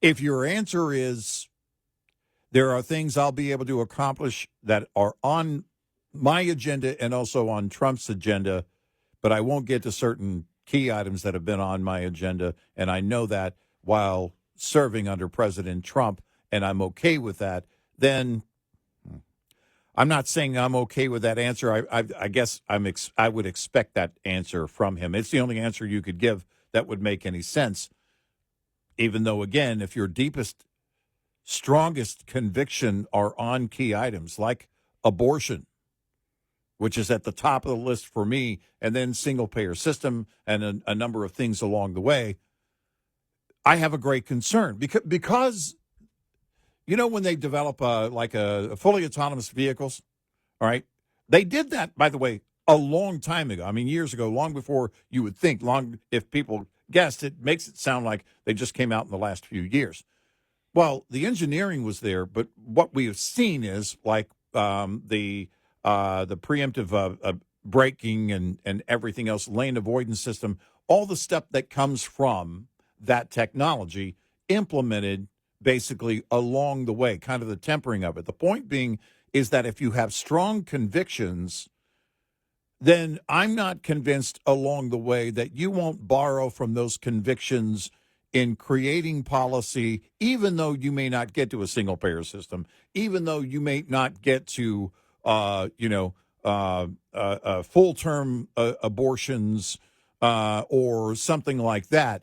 Your agenda, your key convictions may come in and seep in and influence that policy, and that's where I have that concern. And I don't want any wavering or negotiation from the commander-in-chief, the president, on that. I voted for him, and I don't want him negotiating on what can be done through Health and Human Services in that regard. Hey, I want to do this. Well, maybe we can meet. There's no meeting in the middle on those key items for me. And that's my biggest concern. Well, one of the biggest concerns is, and everyone picked up on this yesterday when he talked about, Medicaid. Medicaid, sometimes the co-pays, well, states are involved with it, and states put in regulations because they were spending so much money, and they said, we need to have some regulations. And he's trying to say, well, the president is saying that Medicaid still, because of how states handle it, is too expensive. Well, then what's the solution for someone like him? Is it to streamline it? Because the whole point of Medicaid, from the conservative point of view, is to spend less money on it. Right. When we know that he's a liberal and we know how he thinks, if it's not working or it's too expensive, more taxpayer dollars into it. Right. And Yeah, so right. I don't believe that discussion has been had, even when it comes to Trump. Well, wait a minute. If you think Medicaid's, what would you do with Medicaid? And again, always being suspicious, because the president did say a few years ago, he didn't say it much afterwards because he was criticized for it. You know, he talked about the possibility of expanding Medicare and a Medicare for all. Is that something that we need to look into? Right. And it's like, no, we don't. Right. Yeah, because And if you're open to that, that tells me that there are parts of it you like, which means there is middle ground for you. There's no middle ground for me on those issues. Well, when you put somebody in who has no middle ground his entire life until now, which is, well, no, it doesn't matter what I think. I'm going to do what the president tells me. Well, then the question is, why are you there? Because I'm going to pick people, if I'm in political office, that agree with me. Right. Right. Because then I know I've got an advocate that believes what I do. Last thing I'd want to do is send somebody out there who I know really doesn't believe in what I believe to justify what I believe. Right. Yeah. So, but we'll see what happens there. I don't know. You see anything on the vote count on him? I didn't. I have not seen anything on a whip count yet on any of them. But we're going to find out soon enough. 866-90 Red Eye.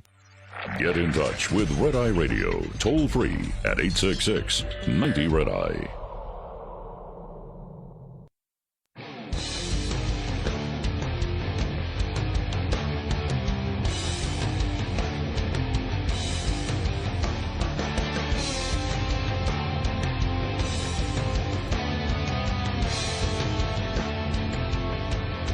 It's Red Eye Radio. He is Eric Harley, and I'm Gary McNamara. Coming up following the top of the hour, we'll hear some of the opening statement from the nominee for FBI Director, Kash Patel. That's coming up here in a little bit, plus a whole bunch more.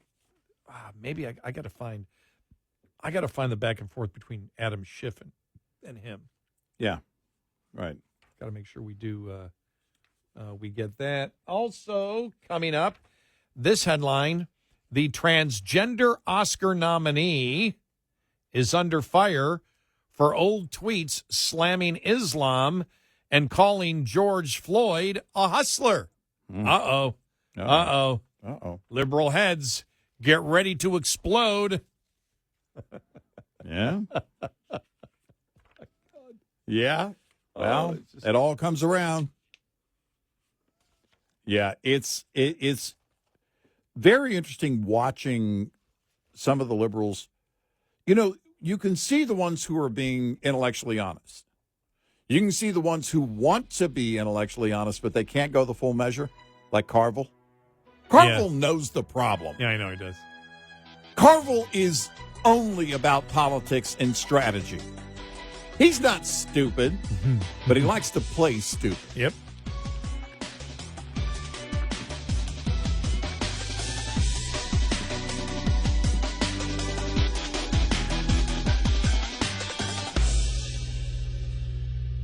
This is Red Eye Radio on Westwood One.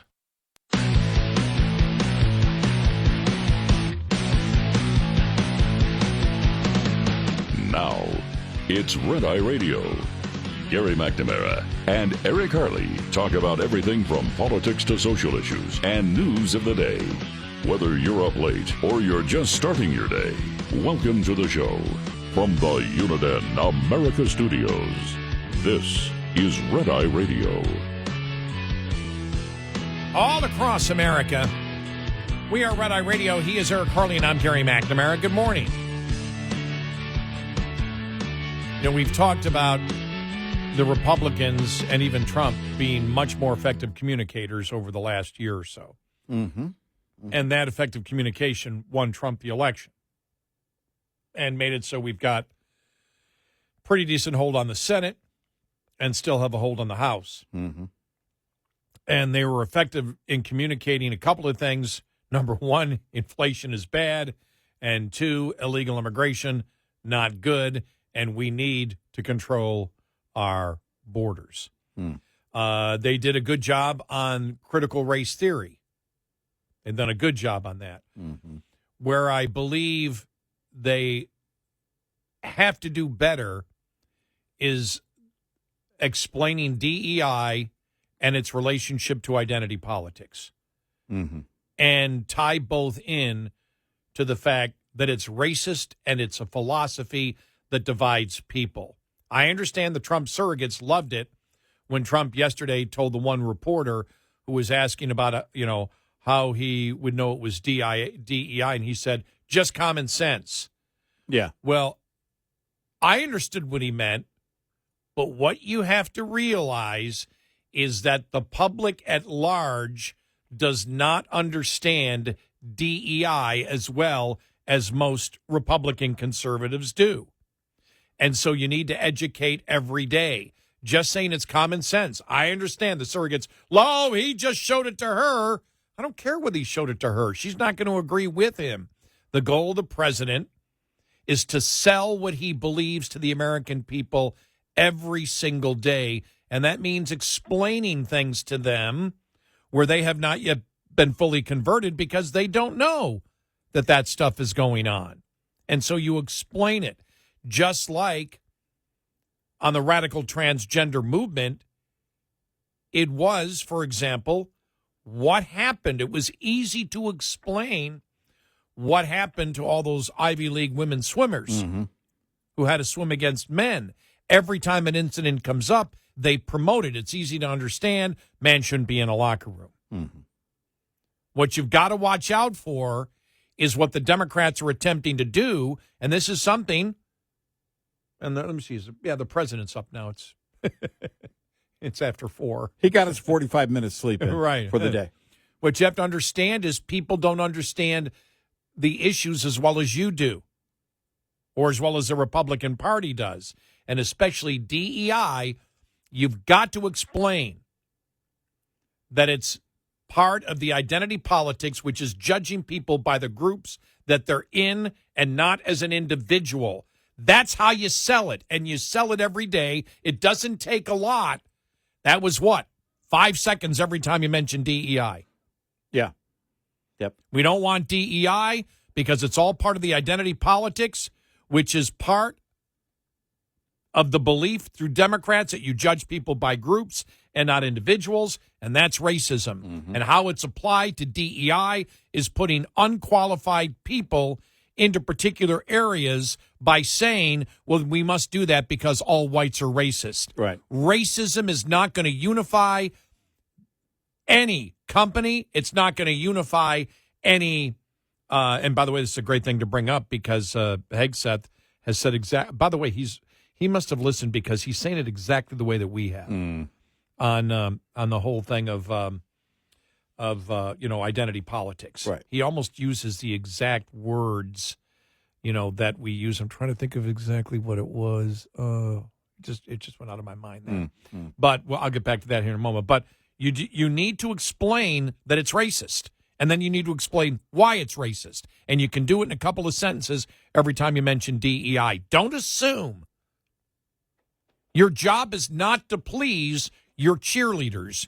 Your job is to make your point, which you can, to every independent out there and Democrat that's saying, I got to get out of this place, like so many Democrats have. I can't be in this place anymore with this racism that exists, with the misogyny that exists in the radical transgender movement. Explain it to them. Do not assume they understand. Right. Yeah. It's, this is the thing I mentioned before the top of the hour. The number of Democrats who have been intellectually honest, and we've seen them, in fact, I'd say over the last few years, a much greater number of them. And these are people who aren't gaining really any advantage whatsoever by doing so. For instance, if there is seems to be like a red wave going on and someone converts from the Democratic Party to the Republican Party because, I don't know, their jurisdiction is moving that direction, well, you could make the case that that's politically feasible for them to do that, and that's their only way to remain viable. But these are people like Barry Weiss, people like Mark Pincus, and we brought up, I don't know, pretty much every day at some point, Michael Rappaport.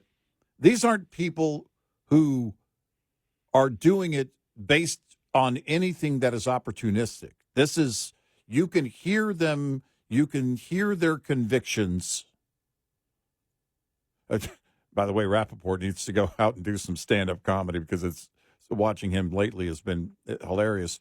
But all of these people, they make solid points and they back up the change of heart. They tell you what's going on. I'm convinced there are a great number of rank-and-file Democrats who don't have the profile of a Mark Pincus or a Michael Rappaport or others who have, a Barry Weiss or others who have had prominent roles at some point, and or still have prominent roles. These, I fully believe there's a much larger number than we have seen in our lifetime that are going through this reconciliation in their mind, thinking, I can't be on board for this. The reason we know this, the reason I have confidence in that, is the polls on the issues and where people are and how they are not in lockstep. But the problem is you get to the votes on Capitol Hill, and wow, it makes it look like 100% of Democrats are on board. It was Hegseth that, and he said it the other day, and I went, we've been saying this for 15 years exactly this way, where he said, it's ridiculous. It's the dumbest thing that's ever said is that our strength is in our diversity. That's absolute asinine. I mean, that doesn't even make any sense. Right. Our strength is in our unity. Mm-hmm. And every time he says that, I went, okay, because he's been saying it a lot lately, and it's something that you and I, that's almost verbatim what you and I have said for years. It's the unity, and you need to explain to people, and I think he's doing a good job of it. But the president, when he has the podium, it's not good enough for him to argue with the press as if everybody understands what the argument is. He's the one that's got to take it to the people and say, no, DEI is a huge problem. It's part of your identity politics where you liberals judge people by groups and not individuals. It's racist. It divides people in business, in industry, and in the government. And it's no way to get the cohesiveness of what you need in order to get the job done. And in air traffic control, you need to get the job done. You can't make a mistake. As a pilot, you need to get the job done. You can't be having where you bring everybody in and you say, rah, rah, rah, okay, we're all for the same thing. All right, now you're white. Let's talk about your skin color and how you have an advantage over somebody else. Well, and that's not how you unify. If you look at that entire, because the left still wants to hide behind this, what they will tell you is this honorable approach when it comes to diversity. No, it has to be unity. Diversity, if you look at the basis of the word diverse, different. You have to basically separate everybody in order to point out your diversity for the sake of diversity and nothing else. For the sake of diversity and nothing else. What is the goal of any given position, but ultimately the role of the federal government, the number one role, is to protect its people. Yep. And when you have unity, that means you're including everyone by default. You have to be unified. And we're not talking about this liberal approach to, well, we have to bring everybody together. No, that's not what the unity means. It means a very solid front on all fronts, especially with the federal government in protecting its people.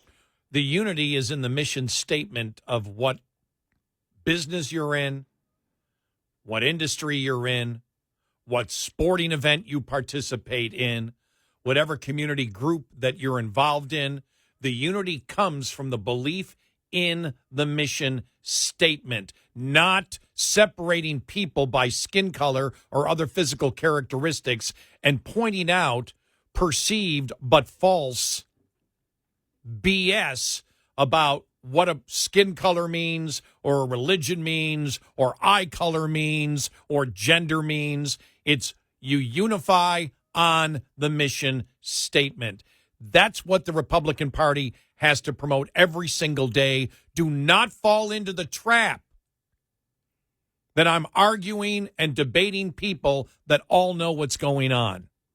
Because then you fall into the Mark Cuban trap. He failed at it, but who would be against diversity? Who would be against equity? Who would be against inclusion? Who would be against, these are people that are anti-racist. No, anti-racist. No, they call themselves anti-racist, but their philosophy is racist. Well, because again, diversity is for the sake of diversity. And what is it that you have to achieve in order to demonstrate diversity? You have to achieve separation. You have to point it out. You got to point out the separation, right? Achieve separation because you need people in groups. Well, that requires you to separate everybody by groups. Yep. Only for the sake of diversity. Tell me how that makes sense. We go through our daily lives. You and I have repeated this over and over again.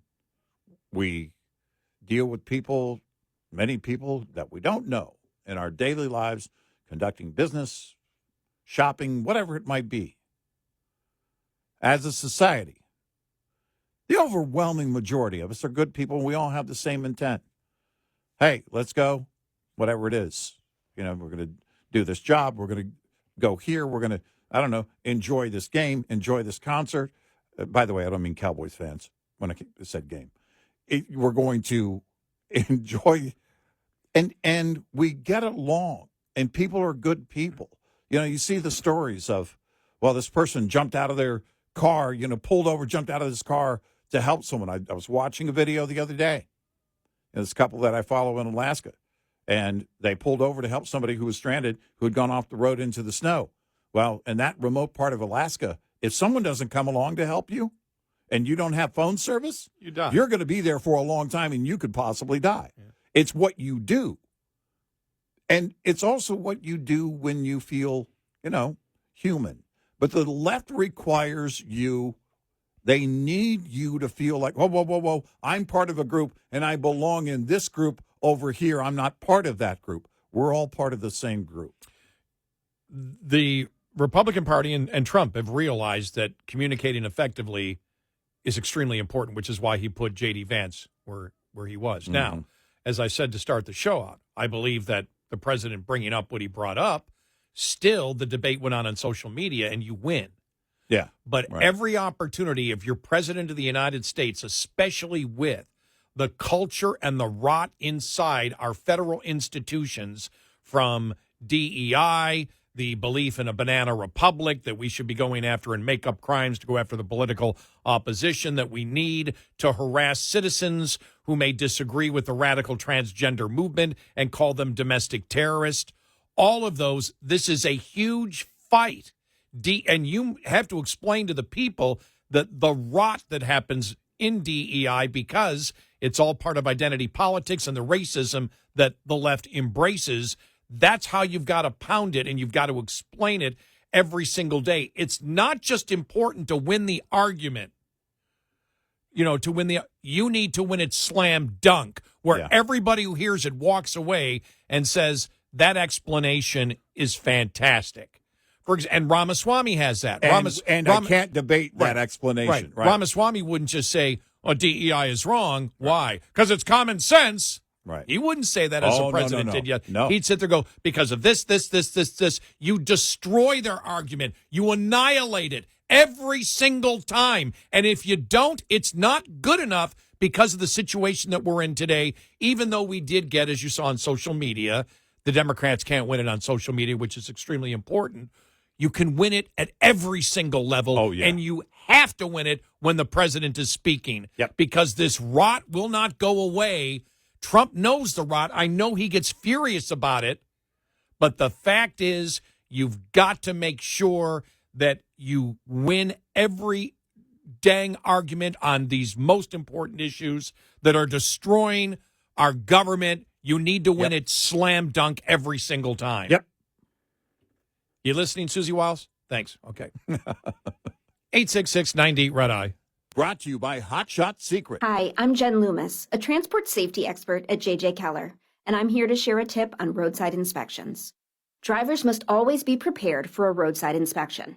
This means drivers should always have their personal, vehicle, and company credentials organized and ready, and having any shipment paperwork such as bills of lading or hazardous materials shipment emergency response information organized and ready for the inspection official. Just an FYI, the top 2 violations written against drivers every year, as well as during Operation Road Check, are log, general form and manner, and log not current. Both are completely avoidable if the driver keeps the log accurate, compliant, and current at all times.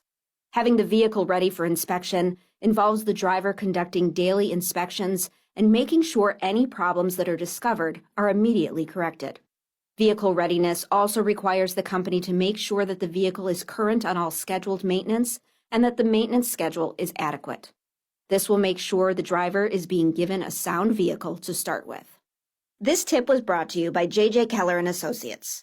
Visit us at jjkeller.com.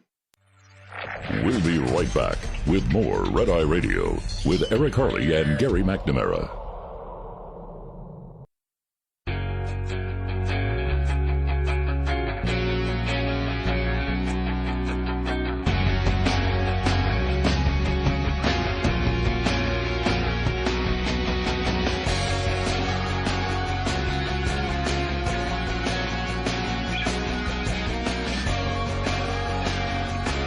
It's Red Eye Radio. He is Eric Harley, and I'm Gary McNamara. Welcome and good morning. Thanks so much for being here.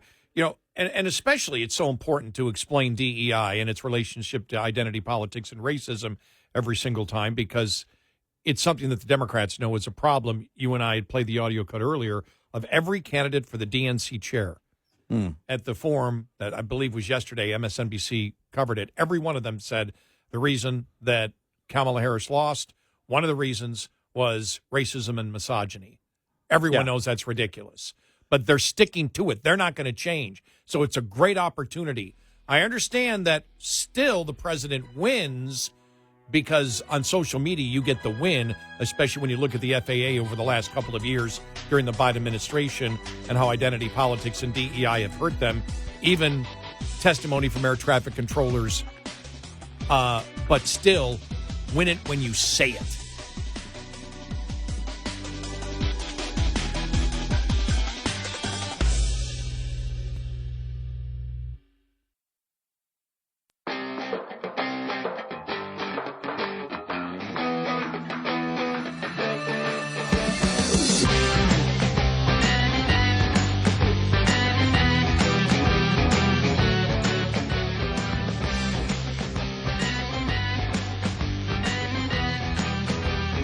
Catch all 5 hours of the show live every night on the Red Eye Radio app. Available in the App Store. Red Eye Radio. And he's Eric Harley, and I'm Gary McNamara. Welcome, and thanks for being here. So it's just, as I've said, Trump has had such success, and his administration and his campaign last year of pounding on inflation, the radical transgender movement, the border, and the last one, which may even be the hardest one, is pounding on identity politics, which is DEI, which is racism. Right. And that's my only point, that's the one where the public goes, well, diversity sounds good. The Mark Cuban stupid argument, well, why is anybody against diversity? And you don't hear the Republicans, as we have many times before, pounding on the whole, well, what are you talking about? These people are anti-racist. No, they're racist. They're just calling themselves anti-racist. Mm-hmm. You need to tear this apart. And so every time you explain DEI, you need to talk about the racist DEI, which comes from the identity politics that even Democrats know is a problem. And you can mention the Democrats that have brought it up. James Carville's brought it up. Tim Ryan's brought it up. You can actually bring up Democrats who have said they understand that judging people by groups and not individuals is wrong. It divides, and we cannot be dividing people in the critical departments of the federal government, which only goal is uniting them to protect the people of the United States. Yep. Over and over, use your own words, whatever, but that's less than 20 seconds. Yep. And you can tie it all up, and you can pound it, and you win that argument. Trump wins the argument anyway. You won it on social media. Yeah. But win it when you're saying it. So there's no recourse. That's the beauty of, for example, J.D. Vance when he's out there arguing, or even a Ramaswamy, is that they have no response to them. Well, and remember Ramaswamy going during the DNC, going back to Chicago, and he had been there as in early 24. He went there and went to the neighborhoods. He said, "I'm going to the neighborhood. I'm going to talk to people, and we're going to have conversations, just normal conversations." And then he went back during the DNC, no longer a candidate, but, supporting Trump at that point, but saying, I promised the people of those neighborhoods I'd come back, and I'm going to do that. And you might say it's a little bit of trolling of the Democrats. I don't care. He was having the conversations, the meaningful conversations. And by the way, he was talking how real people talk, but with conviction. If all of us conservatives, I know we're on the same front when it comes to being greatly concerned about the radical agenda and all of these items that we have talked about for so many years. Changing hearts and minds requires proper and constant communication backed by conviction. It has to be effective at every turn. I believe the hardest one to get rid of in government will be the DEI. Well, the lie of DEI. Right. The lie of DEI. Right. I think, and that's why I just, again, want more of a focus from the Republican Party and the president just to explain that every time. Don't say, DEI is a problem. Why? It's common sense. That's not good enough. No. You're still going to win the argument when the surrogates and everybody else behind you does it, but win it on the big stage. Win it like J.D. Vance would, where there's nowhere to go. Okay, well, the next topic is where you see where they're mumbling. Yeah. And you can do it. You can disarm them. You can successfully do it. Hegseth did it in some of his testimony. I think so. I think, look, you look at Tulsi Gabbard. I think Kash Patel, RFK Jr., on a couple of questions. With Bernie Sanders. They were, and it wasn't the first time. RFK Jr. did it the other day. And Democrats, well, we're going to move on to because you got called out. Well, she did have a great answer when the Democrats went after her. On her not support, but meeting with Assad. And she said, look, we've all warned you what was going to happen. That nobody liked when Assad was in there, but he was replaced with what? ISIS. And what we're saying is that the Obama, and she said the Obama administration was enabling ISIS, and you were enabling, and she left them. They were speechless. They didn't know where to go. Right. And now the biggest stage is simply the president. The president has articulated so much better. It's just on that identity politics issue yesterday when he could have explained precisely and destroyed their argument right up front where they've got nothing to write, where they ignore it. Yeah. It's out there. They ignore it. They can't use it as ammunition. Now, they only used it as ammunition for a little bit, then they got destroyed by the time we got last night on social media with air traffic controllers coming out, the one that was on Fox News saying, no, DEI is is killing us. And then the Republicans speaking about it a year ago, and the investigations into DEI and how how it's hurting recruiting, how we're not getting the qualified candidates. That all worked, but win that argument the first time you bring it up. Yeah, that's all. Yeah, and because I believe DEI is going to be the hardest thing to get out of government, because of the stupid Mark Cuban answer that a lot of people will buy into until you go through it point by point and say, it's bogus. It's like Antifa. They're not anti-fascist. They're fascist. The anti-racism movement is not anti-racist. They're racist, and here's why. You explain the identity politics movement. They judge people by groups and not individuals.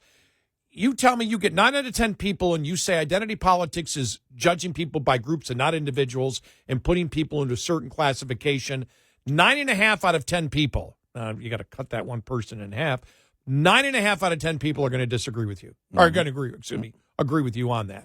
So you can win that one up front. Do it. Yeah. Do it. Right. And talk about, I'm angry because the Democrats have been selling racism as some type of virtue.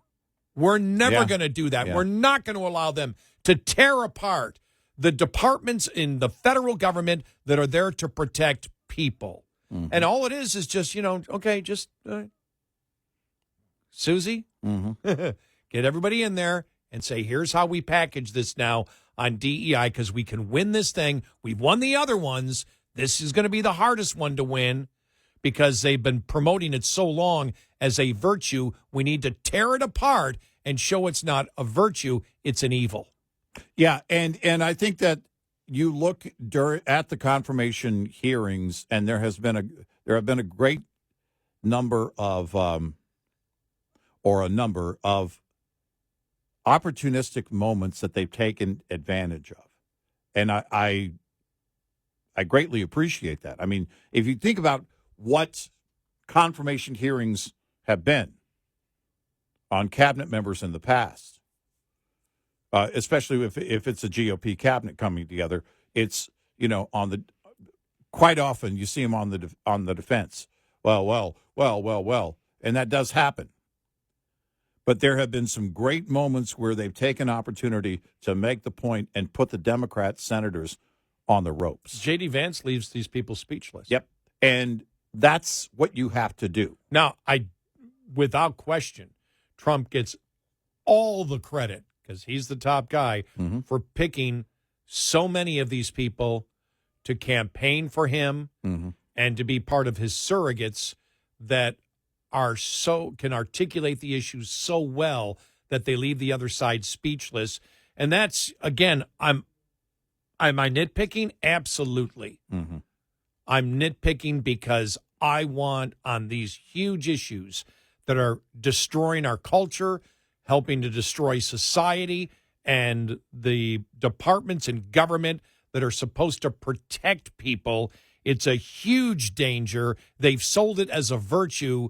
The Republicans and the president have an opportunity, because they've got the arguments that the American public once explained to them, the ones that aren't paying attention. That's what wins you elections.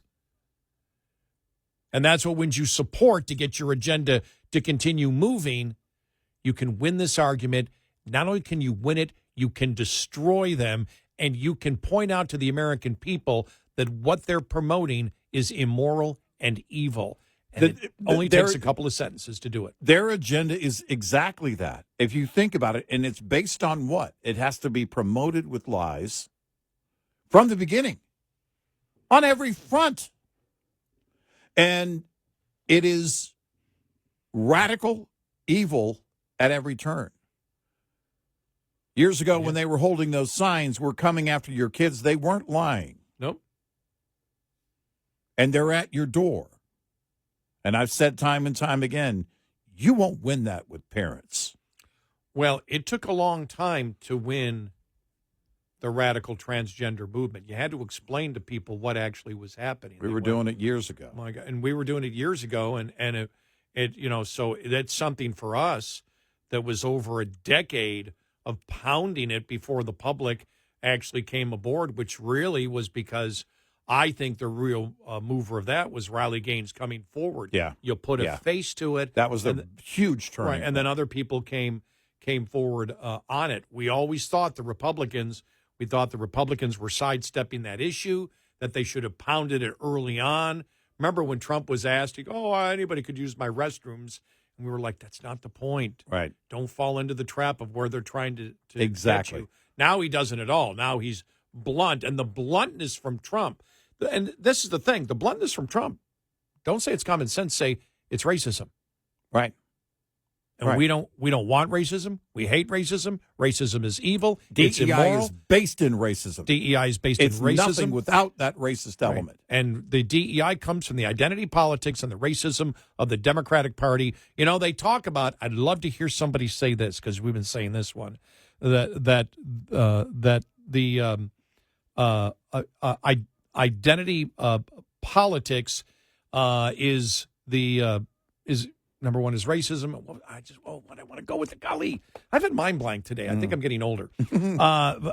Or it might be Friday. Yeah, it might be. But you do. You have to. And I was thinking just moments ago, DEI is a racist policy, again, based in racism. And here's why. It is not merit-based and it is not unity. It works against unity. It separates people. By definition, you must separate people, and we are not going to do that. Right. We have no interest in separating people. Right. And then you can attack the media. And I don't know why you folks out there keep promoting this immorality. Why are you so insistent on separating people? Yeah. That's you can't. It's the definition of division. It's creating that division over and over again, and it has to end. And DEI is the official, by the way, would have been had it survived. Would have been, and as you pointed out, at the government level, that's where it has its best chance at survival, because there is still the political will on the left to get that done and fully implemented. And they were hoping in the private sector it was going to take off like wildfire. It did initially, but you have major corporations that are saying no more. We're not going to do this. And part of the reason is it is racist because we have labor laws in this country that tell us we can't be racist, and DEI requires us to be racist. Right, and that's one of the reasons that we said what's going to kill DEI, the lawsuits, because it's against the federal civil rights laws in this country. You said it from the beginning. Yeah. 866-90 Red Eye. Coming up, more with Gary McNamara and Eric Harley. It's Red Eye Radio.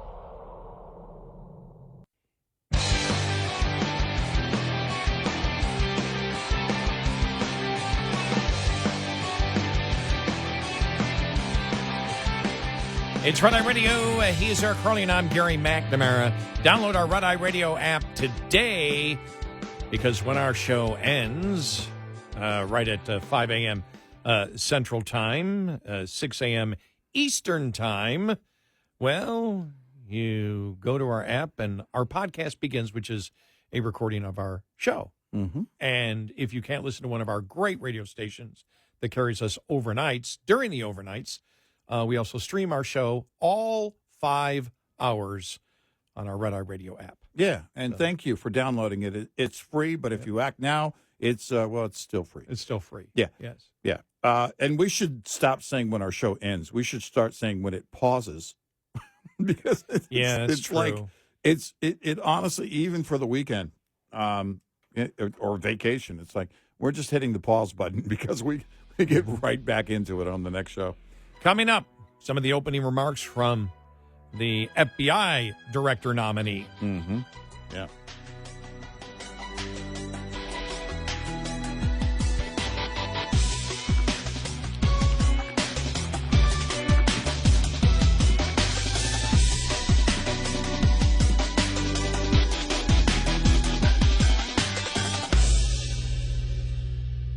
This is Red Eye Radio on Westwood One.